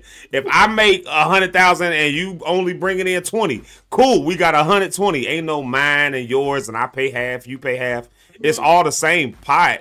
And so, like, it's like, for me, I don't understand what the attraction is to somebody, like you said, who's not forward thinking. Like, how can you grow like that, you know? Here's another question for Rhonda, too, and you, Zeke. And I'm not, and Rhonda, you can respond to Zeke, but this is something else I saw this gentleman say. And I want to, as a female, since we have you here, let me ask you this. Okay. He said other races, Hispanic, Asian race, different races, they raise their girls to be, they train them, not in an offensive way, he said, but they raise them to be wives from the ground up. He said he don't think American black women raise their daughters. They say, yeah, they teach them how to cook, but they don't teach them how to be wives. They teach them how to clean up, they don't teach them how to be wives. These other races train their girls to have this certain, when the man comes, this is it. You do this, you do that, you do this, you do this, you do this. You in the house, you doing this another. You know, blah, blah. You may have your goals and dreams, but he comes first. So this, what have you ever heard that before? Yeah. And what was your response to that? I've definitely heard it, and I think don't cancel me, but I feel like they're being raised to be slaves. Like, interesting. How can you raise someone to be a wife, right? How a man wants his wife to be varies from man to man. There are some men who love to cook, who would rather cook than have their wives cook. So you raising me to be a wife, but what if I meet a man who doesn't want me to cook? So all of this raising and training that you've done, what does that do? Right? Like it's not a cookie cutter. Being a wife, I've never been a wife, but I can assume being a wife is not a cookie cutter job, right? Like there are tendencies and there are qualities and characteristics that a woman who desires to be married should have. But for me, that's according to what the Bible says. So then my parents didn't raise me to be a wife. My parents raised me to take care of myself so I would not have to come back home and they wouldn't have to do it. That's how my parents raised me. It was never like, well, you're going to make a man a good wife someday. Like my dad never talked to me like that. He was just like, this is what you need to do to take care of yourself. And if a man comes along who God sees fit is suitable for you, then y'all gonna make it work together no matter how you were raised. You can do things with your partner. You don't have to come into a marriage knowing everything. That's a damn fool. You need to come in and be able to learn something from your partner. They should be able to teach you something. You should be able to teach each other something. Yeah. So, of like coming into marriage and I already know everything. I know how to cook, clean, raise kids. I ain't never had no kids, but I know how to raise them. No, that's not real. That's just not real to me. So. Okay, good answer. I just wanted, because when he said that, I'm like, that's not the case for everybody. That, you know, there's this mold, just like parenting. Zeke and I think I talked to this to Zeke. There's no rule book on how to be a parent. Every parent learns how it's trial and error. You make mistakes.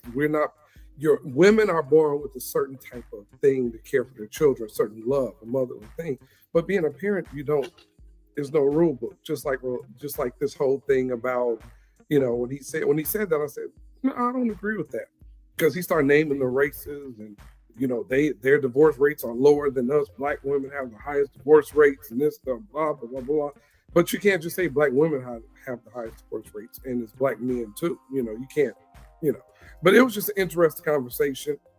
And of course, it was a room full of dudes together, you know, in the circle and all saying this kind of crazy stuff. But yeah, I just think that's weird to me. Yeah. Ryan, to give the people, I'm sorry.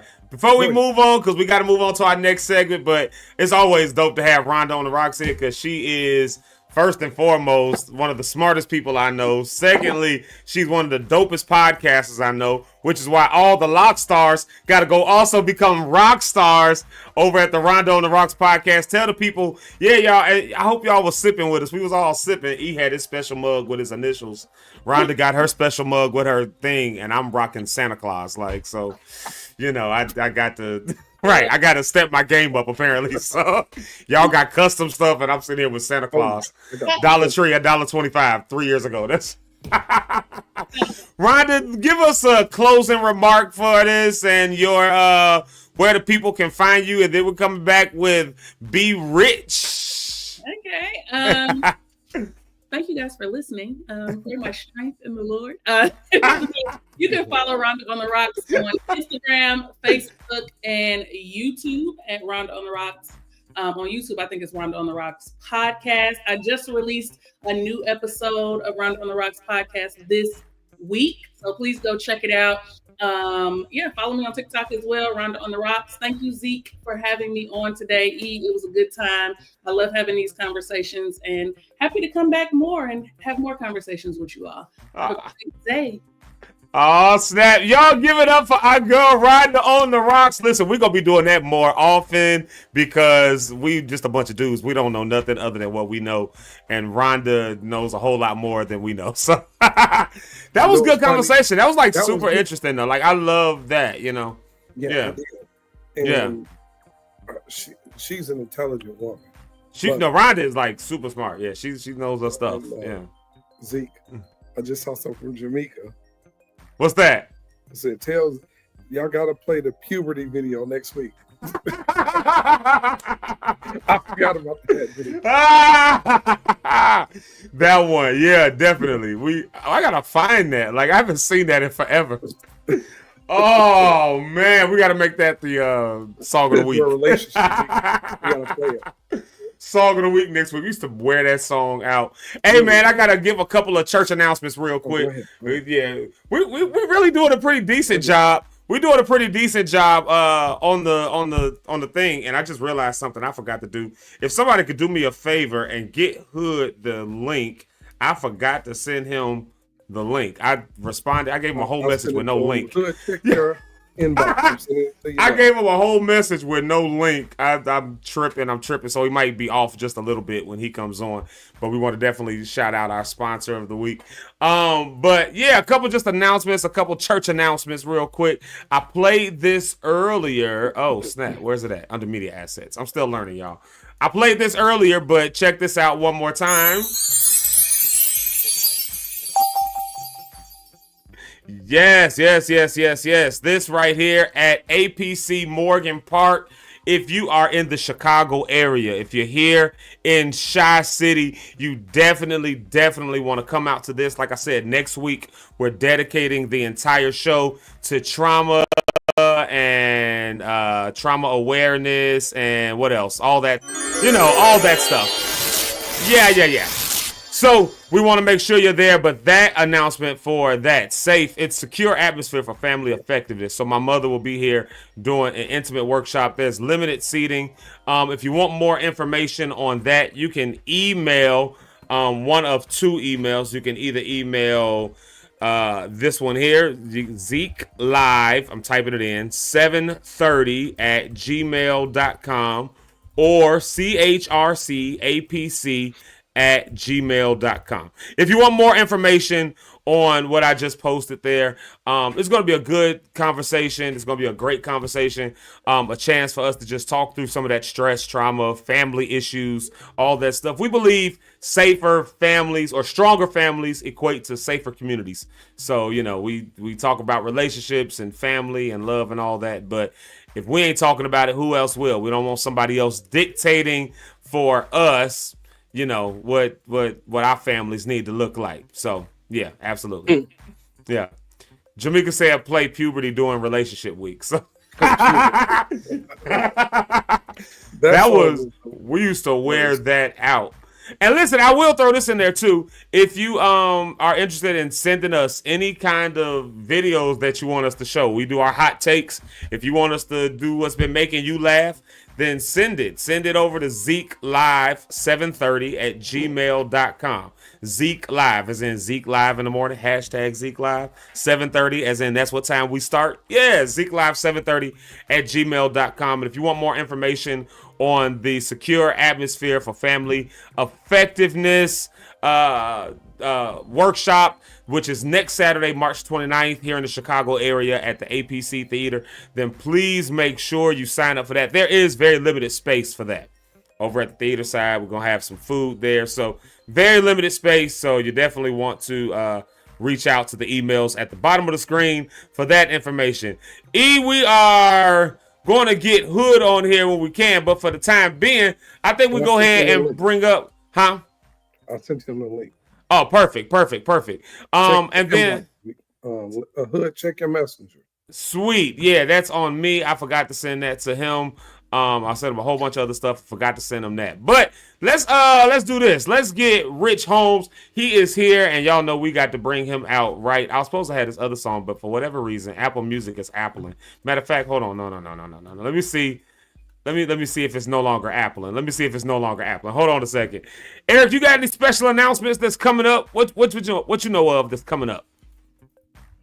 Man, you always know the tea of what's happening. Yeah. It's a few things coming up. It's a few events coming up. Chicago, get ready. Travis Malloy and Kim Burrell will be coming to town. So those of you that are in choirs or singing choirs, we're going to be sharing that information, having him come in. It's going to be a workshop that's coming for those that want to sing, have a heart to sing. We get the information. It's coming to Chicago. He and Kim Burrell are doing something amazing. They're traveling the country. Having workshops for singers. Mm-hmm. There's a few tours coming up. We're going to clue you in, and it's going to be special ticket giveaways. Nice. Somebody asked me a message, Zeke, and said, why don't you guys have a one morning go to a restaurant and do your thing and let people come? Somebody, I'm down for it. Somebody work it out. Give us a, yeah. Tell them to hit me up. Tell somebody to hit me up. Tell a restaurant to hit me up. That would be fun. I think that would be a good time. I think that would be, yeah, I would do that. Yeah, we could toast the tea and everything else like that. Speaking of toasting the tea, I wonder did everybody, did y'all all toast the tea this morning? Did y'all all toast the tea? I'm just wondering. Did y'all toast the tea this morning with us? That was good with Rhonda, bro. That was I want to do that more. Yeah, I need to do that more. We need to do that a lot more. Because she gave us some great insight. I cannot find this track, so I'm not even gonna worry about it. I'm just gonna bring Rich to the stage. Y'all give it up for now I can't even get out of this screen. Y'all see me looking like I'm looking aloof. It's because I'm trying to load this thing up and Apple is being Apple. And I'm telling y'all right now, Apple is not necessarily the best one out there. I'm just gonna put it out there and just say Apple be messing up quite often. So let's get Rich Holmes to the stage. Y'all put some love in there. Y'all give him some love. Give Rich Holmes some love. Uh-oh. Is he showing up on the screen? Rich Holmes today. Let's try it again. Hey, what's happening? Can y'all hear me? There it is. Oh, you're in the car. My bad. I'm in the car, man. I'm on the road today. Rich Holmes is on the road. Give it up for Rich Holmes. He out here. Zeke Live, going to see who's out here. Talk to them, see what's going on in their life today. Who is out here? Yeah.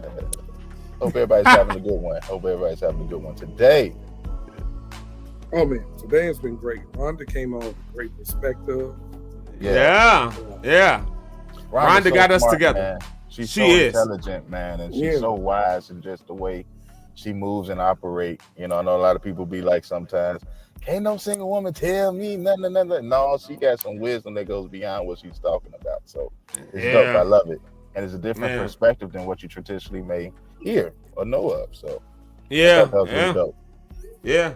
I love what you said. Every marriage essentially, I'm paraphrasing it this way.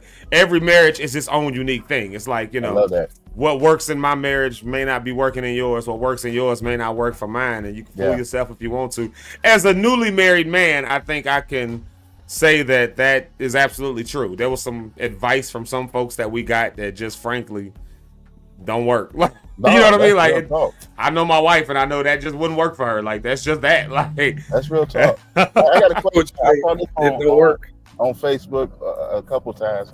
It had mentioned, like, they tell us don't go to bed angry. The guy was like, that was the worst advice he ever got. And he said, because we staying up all night, 3-4 o'clock in the morning, arguing about a point that we still didn't resolve, and then I got to get up at 7 in the morning to do a show. He's like, nah. We're gonna go to bed. We're gonna think about this and come back and talk about it tomorrow. How do y'all feel about that? You know what I'm saying? How y'all feel about that? It's frozen. God dog it. Yeah, it's back now. Well, you back now. It was frozen through that whole first part, but did y'all hear what I said? I know you on the road. Yeah, we heard what you were saying though. We can hear you. Yeah. What y'all think about that?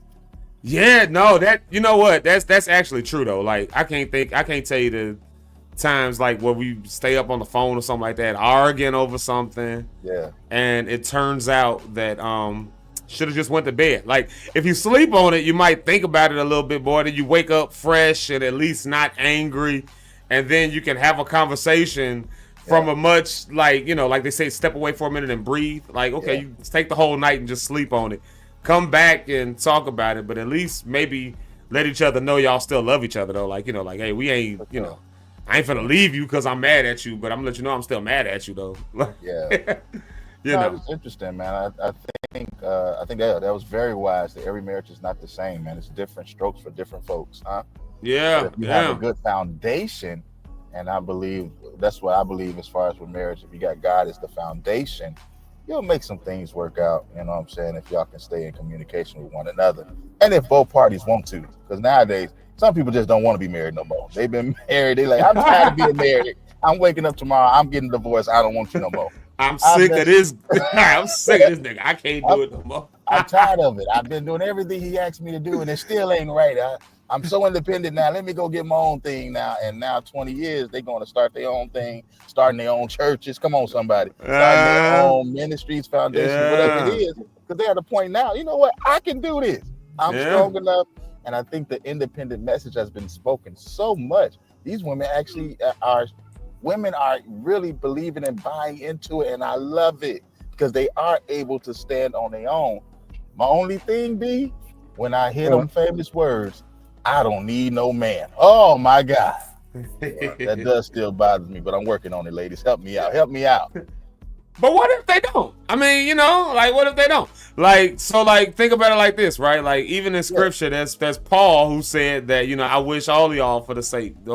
So Paul's mindset was, I don't need no woman, you know what I mean? Like, and how many women were there who were just missionaries or whatever? They don't need no man. I think it just goes, it starts at an individual level, I think. Like what do you really need or want? Because maybe in this moment of maybe it's just a season of life you don't need that right now. And I think you mess around and get married to try to link up with somebody in the wrong season of life, and you find out, no, you really didn't need no man right there. You needed to get yourself together. Or for like dudes, you didn't need no woman right then. You need to get yourself together and figure something out yourself before you go trying to bring somebody else in there, No, I respect that for sure. I definitely respect that for sure. Hey, check this out, y'all, because I got us off just a little bit because I forgot to give Hood the link. I want make sure we get him on here. True Hood is here, and we're going to come back. We are going to come back with some good encouraging words from Dr. Rich Holmes, but I want to play this. Oh, snap. Okay, no, I can't play that. I got to play it from here. Y'all, I'm still learning how to work this thing. That's why we need a producer, y'all. We need a producer. If there's any producers out there who can produce a morning show, y'all do that. We're gonna do this. We're gonna play our sponsor. Our week sponsor has been True Hood Studio. We're gonna have a little conversation with him about his business. We're talking about building your brand and building yourself up. So we're going to converse with him, but let me play this for y'all real quick. First off, let's turn the music off, and then let's play this real quick because True Hood is in the place. Where is the track? What track is playing, y'all? What's the name of the song? Explore it. There it is. There it is. I found it. It goes. Hey, y'all, check this out real quick. And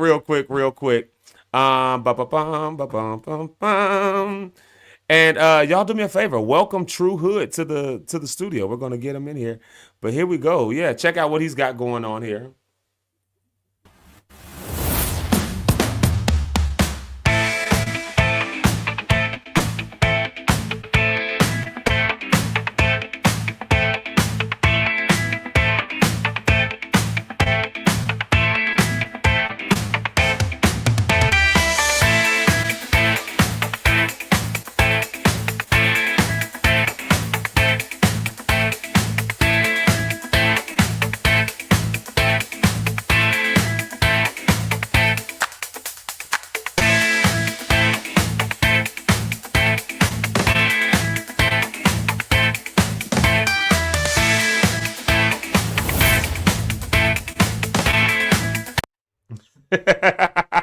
Y'all do me a favor, give it up for True Hood. What's up, Hood? What's going on? Long time. What's cracking, Doc? How you feeling, man? Tired. Just went to week revival at church. A week revival. Oh, snap. Week's revival. Man, I ain't been to a week-long revival. I don't know how long. I ain't did a week revival in a minute. So what's up? Thank you for being our week sponsor. Your business, True Hood Studio with True Hood Photography and all of that. Y'all absolutely have, some stuff. I don't think people know this, but you did the photos for the graphics that we're using for this show. That one with me looking like this. Yes. Yeah, yes, I definitely appreciate working with you, Rich, Eric, E, all of y'all. Basically, it's long time coming. That's what's up, man. That's what's up. We always support black business over here. We want to see black business winning and surviving and thriving in the year 25. And Doc, I just came up with that. Not surviving, but thriving in the year 25 now. That's I think we'll go with that. The year 25 now. So True Hood Photography and True Hood Studio. I mean, you out here doing your thing. You out here, man. How's that been, huh? Tell the people about you a little bit, about your services and all that. Okay, so a little background. True Hood Photography actually started 18 plus years ago. When I can say single father. I was a single father. Didn't know what to do. It was just me and my daughter. My oldest just turned 18, and I'm like, I gotta make some money. I gotta make some money for this child because she need diapers, she need milk. The struggles as being a man trying to take care of a daughter, and basically, I just put all the gems in a bucket and figured out. I was like, yeah, music was a thing, but music wasn't paying, what I was getting from photography and DJing. So True Hood photography eventually became True Hood Studio with media because I, DJ, sing, write plays. Just wrote a book last year and that's published. And so it's like now it's building to being a big brand that people are rocking with me and growing with me. Yeah, that's what's up. Y'all give it up for that. We watching black businesses thrive. We ain't surviving no more. We thriving. Jerry Thompson fixed our language last week, man. He told us that he said surviving, all you did was not die. So if you survived, all you did was not die. So we not surviving no more. We thriving this year, 2025 in them. And so, we wish we wish thriving. See, it's so easy to say survival. We wish thriving to True Hood Studio because you did some dope shots. I was trying to get some loaded up here, but I can't get it fast enough and it ain't working to show them some of the stuff. But even the graphics again that we use, for this show. So when you see those graphics, or matter of fact, here I know what I can do. I can turn my camera off and y'all see like the shot that. There it is right there. Look at that. That shot. Yeah, that shot. Yeah. You took that shot and that shot that's in the background there. Yeah, and the one that's used. Yeah. One of those. Yeah, man. So that's absolutely true. So give me some. You said you started True Hood when you were, True Hood Studio and stuff when you were a single father right out of high school. Like I was on the newspaper committee. My uncle, he used to actually shoot for Walter Payton, so he teach me how to use his camera. My mom, she did play production work, so she'll have me like behind stage and I just test the camera out. Didn't know what I was doing. I had the Fuji film. I was like, okay, what is this? So I was like, I don't know. I'm like, so I'm gonna just test it out. So as I started building and growing, I didn't know what to do. I didn't know where to start. I didn't know who to look for. I just put a promo. This is like when Instagram was just started.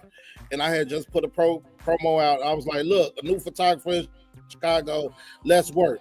And then all of a sudden, I get a bunch of hate messages talking about, are you trying to take the platform? And I'm like, no, I'm just trying to see where's it. And from there, I got where people were starting to tell me, oh, you're in the top 10. Don't mind the bell, too. I'm at work. I work at high school. So come on, educators. Yeah. But no, as I started growing, people started saying, yo, did you know you were in like the top 10 of photographers in Chicago in the early stages? Now it's so many now. Yeah. But in the early stages, people, I got invited to Fashion Week in New York. I've also got invited to Fashion Week in Paris before. I'm like, I didn't know how I was gonna get there, but I was like, it was good to get invited. I got a Chicago. When I found out Chicago had a Fashion Week, I've been to Chicago's Fashion Weeks a few times. I had the blessing and great. I believe it was or somebody hit me up, and when I connected with you guys, I'm like, okay, now I can take my True Hood with my music, and then that's when I met y'all with LXW. I was like, okay, now I'm piecing everything together, and it was kind of a dark stage for me because I had lost me and my daughter's mother. She had kind of took my daughter away from me, so I was like, So I kind of stopped. That's why I never let y'all know at the beginning I was doing photography. But as I grew into it and started really building into everything, I'm like, okay, I can do this. I can really grow this. I started grinding and start manifesting what I wanted it to look like, how I wanted it to look like. It was one statement I used to hear from everybody saying, don't put all your gems in one pot and just stick to one art and stay to it. And I'm like, okay, that's good. But I'm a singer. I'm a photographer. I'm a videographer. I can do everything. It's just how you balance everything and not try to overshadow everything. Yeah, I when I was in LXW, I didn't come and say, "Yo, Zeke, I know how to do photography and sing at the same time." I know. I waited for that moment. And I wish you would have. Like at that time, I wish you would have. We'd have been further along probably by now. Look, what's so crazy? Even at work, I'm always carrying a camera.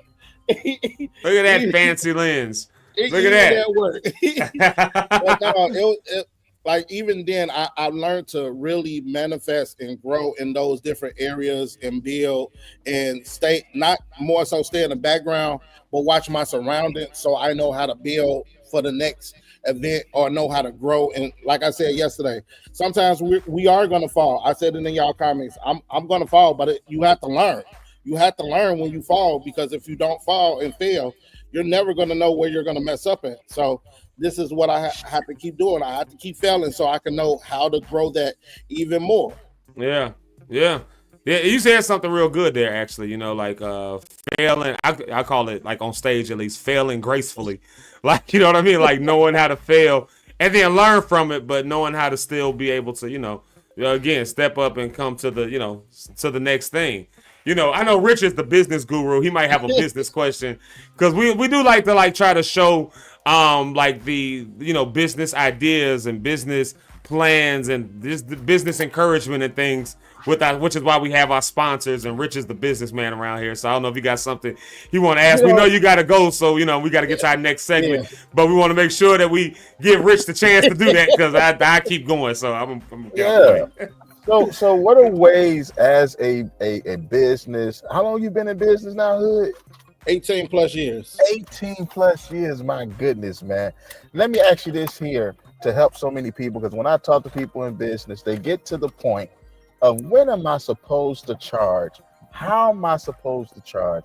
What am I supposed to charge? When you started even way back then, how did you know how to put you in the right position to charge the right price to the great people for the work that you have? Now, I will say this. It was something that went on with I think Kurt Franklin and them last year, and I didn't take offense to it, but I really grew on it. But you had to be able to volunteer first and be a pioneer of volunteering into the right people. Then you start charging those people that want your service after that. Like, say for example, if I know that I can charge $50 to someone right off the back real quick, I'm going to charge them $50. But if I know that, oh, this gig, you got this, and I ain't, looking at what they got, I'm going to send you right to my website. But the people that don't have it and don't, I try to be leery and a little lenient. And I always tell people, be educated in what you're doing.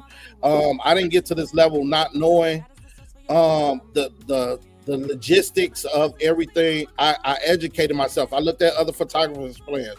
I looked at what they were doing. I educate myself all the time. And then off the back, I can say when I first started, I did not charge. And then I started growing I didn't start charging when I first, and then I started growing. I think my first shoot that I started charging people was $50. And I put it on, I was calling it the $50 holler. Come and get a photo shoot for $50. And when I say that's what really grew my brand. And then from there, my shoots now, a standalone shoot, I charge $300, and some people say, wow, that's too much. But then when you got those people that really feel like your business is important and want to invest in your craft, they'll pay it with no problem. And they'll be like, okay, yeah, I can pay that. But I always tell people, if you listen to my prices and listen to me and communicate with me, I don't mind working with the person that don't have the budget. Let's find somewhere in the middle where we can work something out. So I always tell people to be educated. I'm still educating myself. I just graduated with my bachelor's. I'm back in school going for my master's. Wow. And it's like I'm still educating myself. So congrats, Hood. That's what's up, man. I love to hear that, man. More blessings to you and your business. Yes, indeed. Stay Appreciate successful it. with it. Appreciate it. You muted, E. You muted, E. You still muted. Okay, what about now? There it is. You can hear me now. Yes. Yeah. So, Hood, how can people reach you if they're interested? Because I got 2 different buttons, mute buttons. I'm still learning. So, how can people reach you if they want to book you for any of your work? The best, and again, when I tell people to educate yourself, building a brand. So my brand now, I started with nobody knowing who I was. So now you can just type in Christopher True Hood on Google. You can type in True Hood practically anywhere. My music pop up, my Instagram pop up, my Facebook. You can just Google my name or True Hood Studios. My website pop up everywhere. I got my name everywhere. Yes, sir. So everybody heard of True Hood. True Hood. If you need a photographer, if you need a videographer, whatever, hit my man up. There it is in the corner. True Hood Studio. Hey, Eric, they say you got your Brian McKnight voice on, bro. They need you to they need you to step it up in the morning, bro. They say you the midnight rider today. Oh, man. They said, hey, this is called in the morning. Hey, what it is, it's called, man, she said, Yep. Google me. Hey, this is called sitting up half the night. You ever binge watch when you know you got to get up the next morning? Mm-hmm. That's what this is. Binge watch. Okay. And now Good. I'm trying to talk this morning, and I got stuff to do for work. So, Since, Hood, let me ask you this here, and I'll let you get back in, E. Hood, what are some of the movies or videos that you enjoy watching right now? Are there any particular directors or anybody that you are enjoying, series, anything that you like watching that people can look at to either get educated on it or just to get an understanding of what it's like to really be in this filming and photo industry? Anything you can give them? Right now, the biggest show I'm actually watching to kind of, it's a Chicago-based show, and I didn't actually know it. I've always heard that everybody was talking about it was good. It was in Chicago, but Shameless, and I've been binge watching that because of the fact that it hits areas that you wouldn't even know, angles, hidden situations, and it's the storyline. It picks up, and I always tell people as a writer myself, because like I said, I do plays and all that. It helps you think outside the box and not just think, oh, Chicago is this one place where it's all violence. So this is how, as far as like I said, educating. You got to educate yourself. So Shameless, and then another show that I actually just that caught my attention. God, I just had it on the tip of my tongue. Is it's on Amazon. I can't think of the name, but the dude to play Mufasa. Everybody be saying, "Gotcha." I think it's on Amazon Prime or Netflix. One of those. I know what you're talking about. Never heard of. Never heard of. But no, that his the movie he just recently did that. I've been studying that movie because I'm getting ready to get into action movies and really want to. I actually just got put on as the second cinematographer for a production company in Chicago. So it's like, okay, when I tell people, when you don't think a person is moving, you got to move in silence and you got to just keep grinding because the world don't think you're doing nothing. That don't mean you're not doing nothing. Ooh, that's good, Hood. That is good, man. Just because the world don't think you're doing nothing doesn't mean you are not doing something. That's good, man. So how does one stay positive? And I know we got to get you out of here. How does one stay positive, such as yourself, when there are moments where things just ain't going the way you thought they should be? You had these big dreams and aspirations, feel like you got everything you need to work and make it happen, but it just doesn't seem to be working. How do you stay going on that grind to keep on being successful, man, on that path to the success you're looking for? Help us out, Hood. I would say family. Family is big for me. I I hate saying all, but family is big for me. Friendship and growing bonds with people. So like you, Zeke, Eric, Jamaica, Ari, all of y'all keep me on my toes when I feel like I'm just having a down moment. My wife and my kids are hilarious. We all got a text group, and yesterday, I kind of felt a little down, and like I said, it was in revival. I got tossed to sing out of nowhere, and then I was completely down. And long story short, my wife sent me a picture of her students throwing a pie in her face, and I'm like, okay, that just uplifted me all the way. So I was like, okay, cool. I'm happy today. Yeah.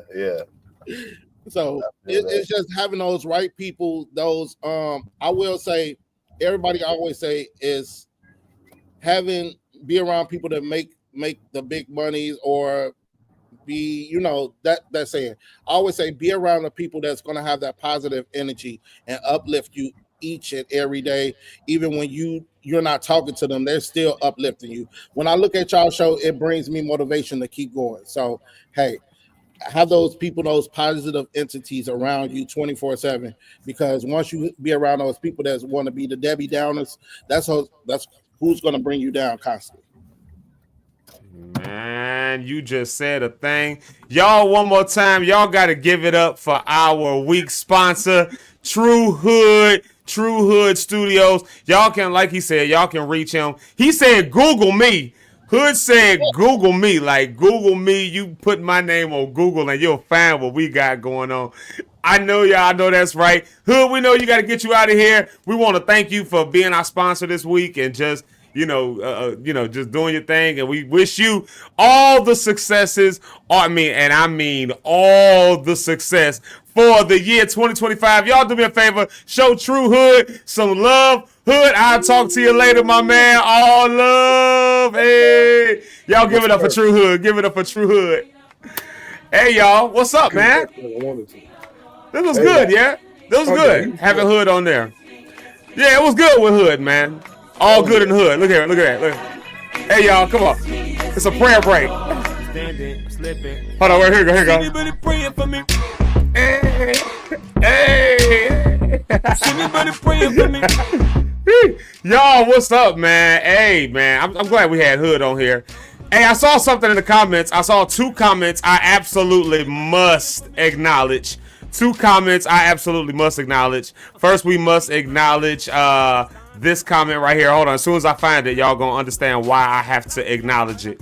Hold on. Soon as I can't find it, y'all. Now I can't find the you know what that means? We've been having a lot of comments. That's what that means.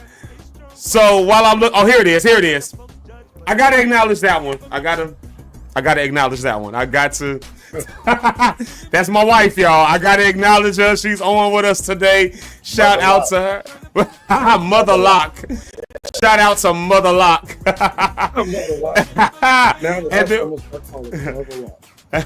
And I know we also need to acknowledge our special guest from yesterday, Sheridan Davis. Man, listen, she gave us some dope stuff to really look at and think about, man. I went back on her podcast yesterday and it was just good, man. It was just good stuff. So, so we want to thank her. Y'all, if y'all haven't seen that, please, if you got a business, if you are an author, you looking at writing a book, anything like that, pretty please.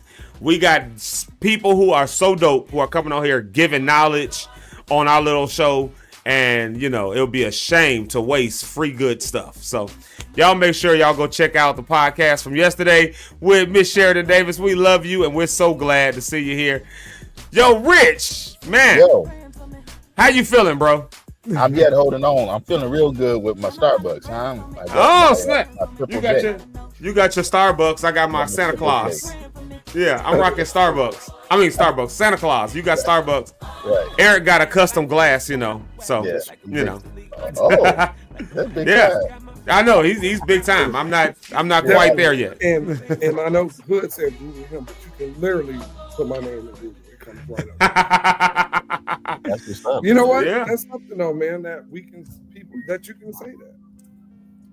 Yeah, and you better have that kind of mentality this year. If you're gonna thrive in 25, then we got to have that kind of mentality. Like, if you can't Google me, like, I need to check my Googles and see what comes up. That's the thing, man. And I think we're building a community here. Yeah, people can, do that. Absolutely. This is good, man. What we're doing here is good, and everybody that's watching, please share this every day. Share it. Sheridan, wow, thank you. Yeah, just cash out us for that thing. No, I'm just kidding. But no, everybody, please share, put likes on this, get in the comments, be interactive with us. This only puts us in the algorithm, and it also helps with our numbers, man. Yeah, we building a thing, and like you said, we building a community, man. I like the idea that I love the idea that we're able to like share information in and out of the comment section. We got sponsors that have really jumped on board and done stuff. We got a new sponsor that's coming up, and they're our April sponsor, but we're gonna let them be a sponsor next week too. We just gonna throw that in there because they're the first sponsor that's done a full month. So we're gonna show that extra bit of love in there. Yeah. Full month. A full month. They're covering the cost for a full month. Yeah. So yeah. That is awesome. Hard Thank you so much. Whenever you say their name, I can't wait. Oh my! Wow. Yeah. So we're gonna bring them out next week, and so it'll be a month and a day, because we want them to be plugged for real, because they're gonna have some stuff that you want to see and be part of. Some giveaways. I don't know if the chat would like some giveaways, but man, giveaways might be good right here. I would love to do some giveaways. Yeah, coming, Rich. We got some coming. Some good giveaways for people that's gonna, make an impact on people. Yeah. Shout out to Hood too, because Hood is also, as he mentioned, and singer. Hood used to sing with us back in the day. We did a thing for Dietrich, and he sang "Just Wanna Make It to Heaven." I was listening back to that. Eric, I think you sent that to me. I gotta watch my country accent. Eric, you sent that to me. You sent that to me. Oh my God, I gotta watch that, man. That be coming out sometimes. And my parents don't even talk like that. I don't know where I get that from, but yeah. He's saying that. I was listening to that. Hood has a good voice. He really does. So check out his project that's up there. Check out his studio. All kind of stuff that you can get involved in with that. Yeah, Sheridan, a month is amazing. It really is. We just put it out there, and God was a blessing. We just been putting stuff out there. Hood said something else. He said manifesting. We've been putting stuff out there, and it's been coming to pass. So we're trying to structure in order to build, because God is sending stuff, and the biggest problem we'll end up having is that we won't have a structure to actually receive it. So we've been working on structure, Go ahead, E. I know you were saying something. No. How can somebody who may be interested in sponsoring the show sponsor the show? Absolutely. We're still kind of loose in the structure right now, but we're tightening it up. But I tell you what you can do. For starters, you can simply reach out to our email. And I'm actually gonna. We got an email now. Zeke live in the. We got an email, y'all. Put y'all hands together. We got an email. We growing one by one. Look at that. We growing one by one. Zeke Live 730@gmail.com. Zeke Live 730. If you can't remember anything else, you know that we got Zeke Live, and we started 730. So Zeke Live 730. And really, honestly, if you got any questions or anything like that, any comments, if you want to leave, we're gonna have different stuff. If you want to leave, videos, upload some videos that we can, up and have for the hot topics. If you got a topic that you want to talk about and you don't want to leave it on the comment on here, but you want us to bring it up, it may fit into something. If you got an idea for a theme, we got all kind of, we want to make it a community where we're, hearing from y'all and answering to that. So that's the whole deal. They said get E some tea. They said, Eric, you sound like Brian McKnight. Oh, see that man. No, what happened was I made the mistake last night. I was up binge watching. Too late with her last night. Man, it's something when you binge watch and you gotta go to bed, but you can't turn it off. And the funny thing was, Zeke, you know what it was? Chill no more, man. We gotta go to bed. Come on now. Man, we gotta go to bed. It was watching the show with Frank Gallagher, the one that he just mentioned. Yeah. What is that show, Zeke? I don't know. With Frank Who's in it? Gallagher on it, the drunk daddy. Oh, Shameless. Yeah. I was binge watching Shameless last night. I went to sleep at 4:00 and got right back up at 6. So yeah, I woke up at 1 a.m.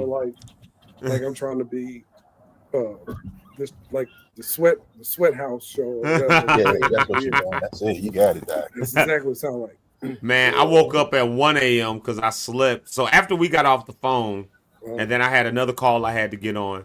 After all of that, I went to sleep. Like I sat on the couch and it was over. I woke up about 1:30, something like that, and I've been up ever since. So this coffee is a way of life right now for me. Come get in the bed. No, she was sitting on the couch with me, and then she went into bed. I woke up, she was just gone. Like, she just left me there. So, she just left me there. Welcome to married life. Right. I just got left. Couch, go to the bed and sleep. Wait a minute now. Yeah. Yo, so Rich, I know because we got to move on here. I know we got to go. We always like to at least have, because we've been talking about building brands, and we're building, of course, our brand over here. And we, Eric has his thing. He's got Eric, what is your thing? E-Gospel. I was about to call it E-Rides, but that's not the name of it. E-Rides. E-Rides. No Diddy. We're gonna call it E-Gospel. He's got his thing. We got New X Entertainment.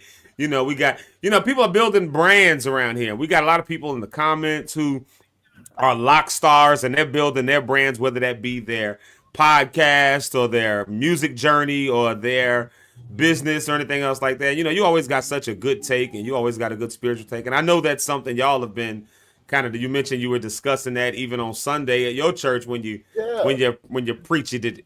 Like, so I'm wondering, you got any, what's the word I'm looking for? You got any special word you can special word you can give to the people? Special word. I've been focusing this week on really the power of belief. And, many times when we use the word power, we think of the force, we think of authority, we think of those things. But there was another definition that in the book that I was reading that talks about ability. And so there are moments where we got to practice the ability to believe. And what that means, our belief is our superpower. Some of us, like we said, we got brands, we are businessmen, we are artists, we are whatever it is whatever field that you're in, it starts with your belief and understanding you have the ability and the power to believe. And why is that so important? It's so important because my favorite scripture in the book that I love to read, it says that if you can believe, all things, anything is possible to him, that person that makes a decision to believe. Belief is tough, but successful people, they've learned how to believe. They believe that their dreams were worth the struggle that they might be in right now. So I want you to understand, you and especially you have to believe more. You have to believe more than even being afraid to fail. And successful people understand that.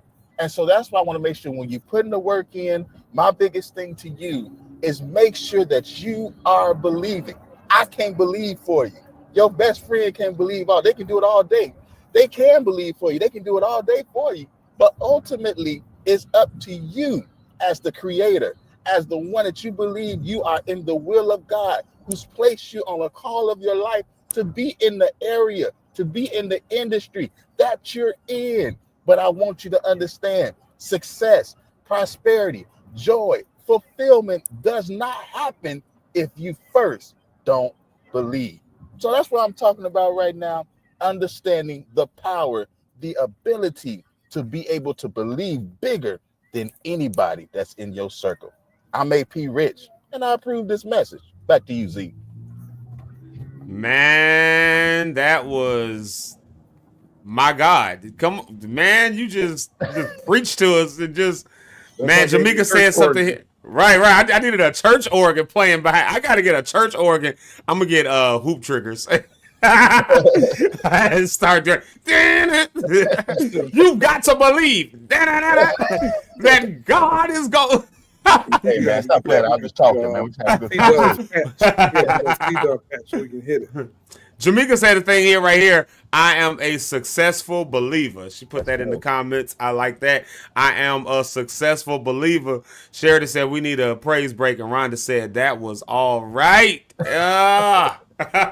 No, but you said some stuff right there. Like I loved what you said. You said we gotta believe it for ourselves first. People can pray for us and with us and believe, that things can be well. But until you come up with your own situation, or I think even back to last week, we've had such good business people on here between Sheridan yesterday.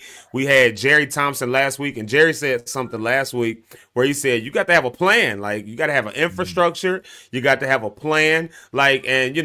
Faith without works is dead, I think, So if you got faith, then it'll showcase in the plans you start putting forth and the way you start getting good knowledge and wisdom from people who have been there. You got to believe it for yourself. And if you believe it for yourself, you'll work something, you'll start to work towards it. Faith is the substance of things hoped for, the evidence of things not seen. We ain't sitting around, planning on God dropping a miracle in our hands. We putting our hands and feet to the test. And, what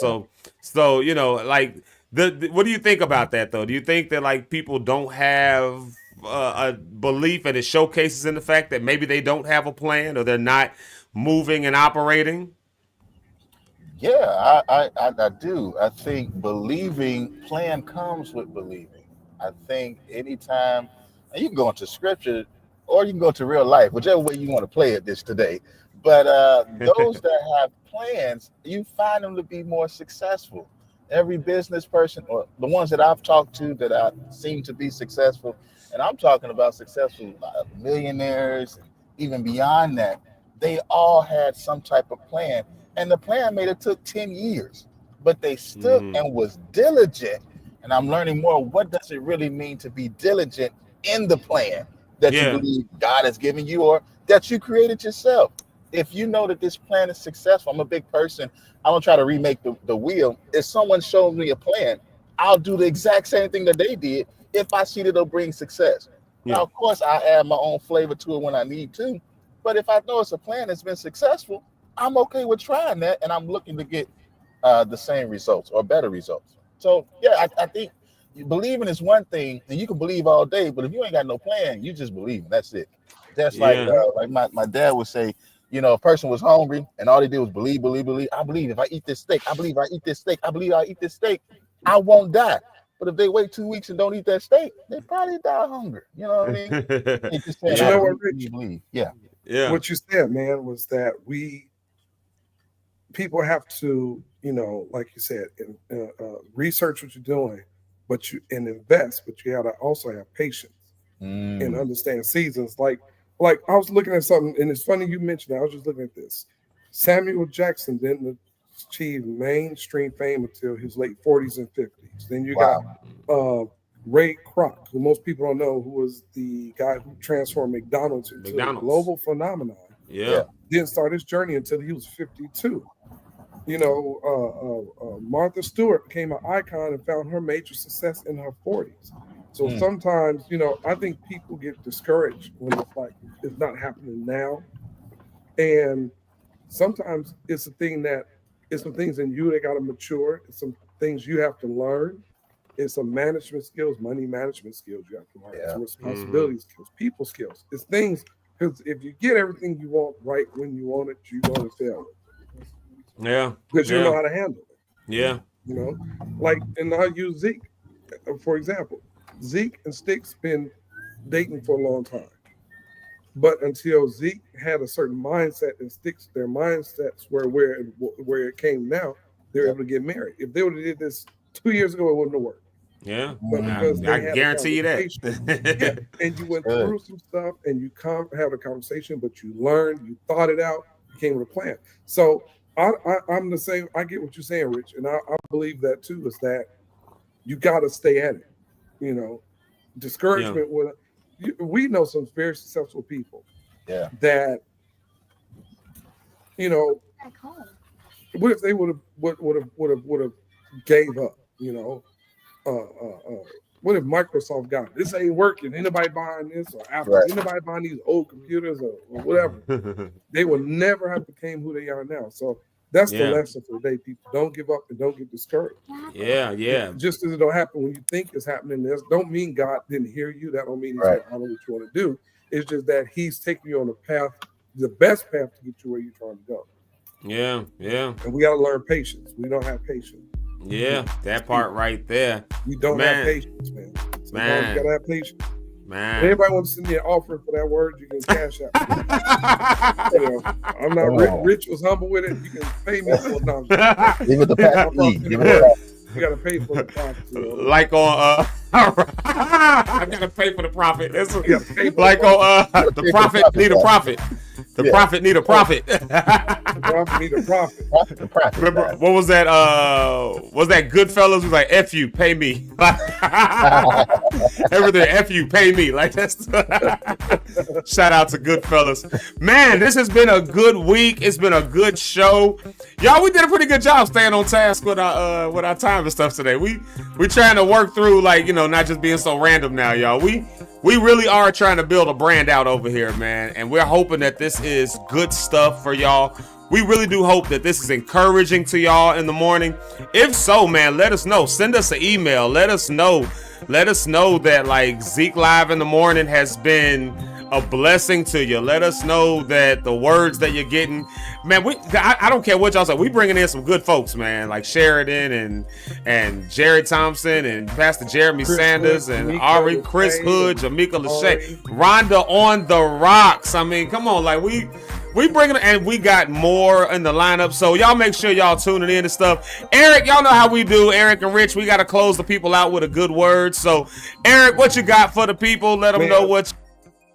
All I got for you guys is, number one, thank you for your support.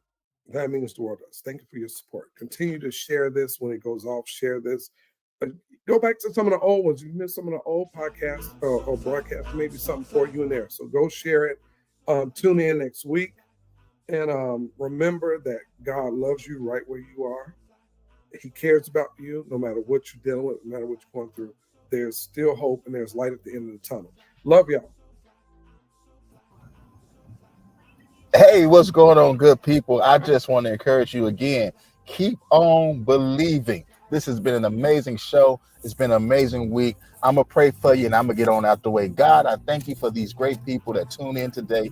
Thank you for every word, every comment that was said. I hope something was there that was encouraging to someone to plant a seed. Holy Spirit, you do the watering and you'll get the harvest. God, we give you glory. Thank you for a great weekend. Let it be the best weekend you've ever experienced. In Jesus' name, amen.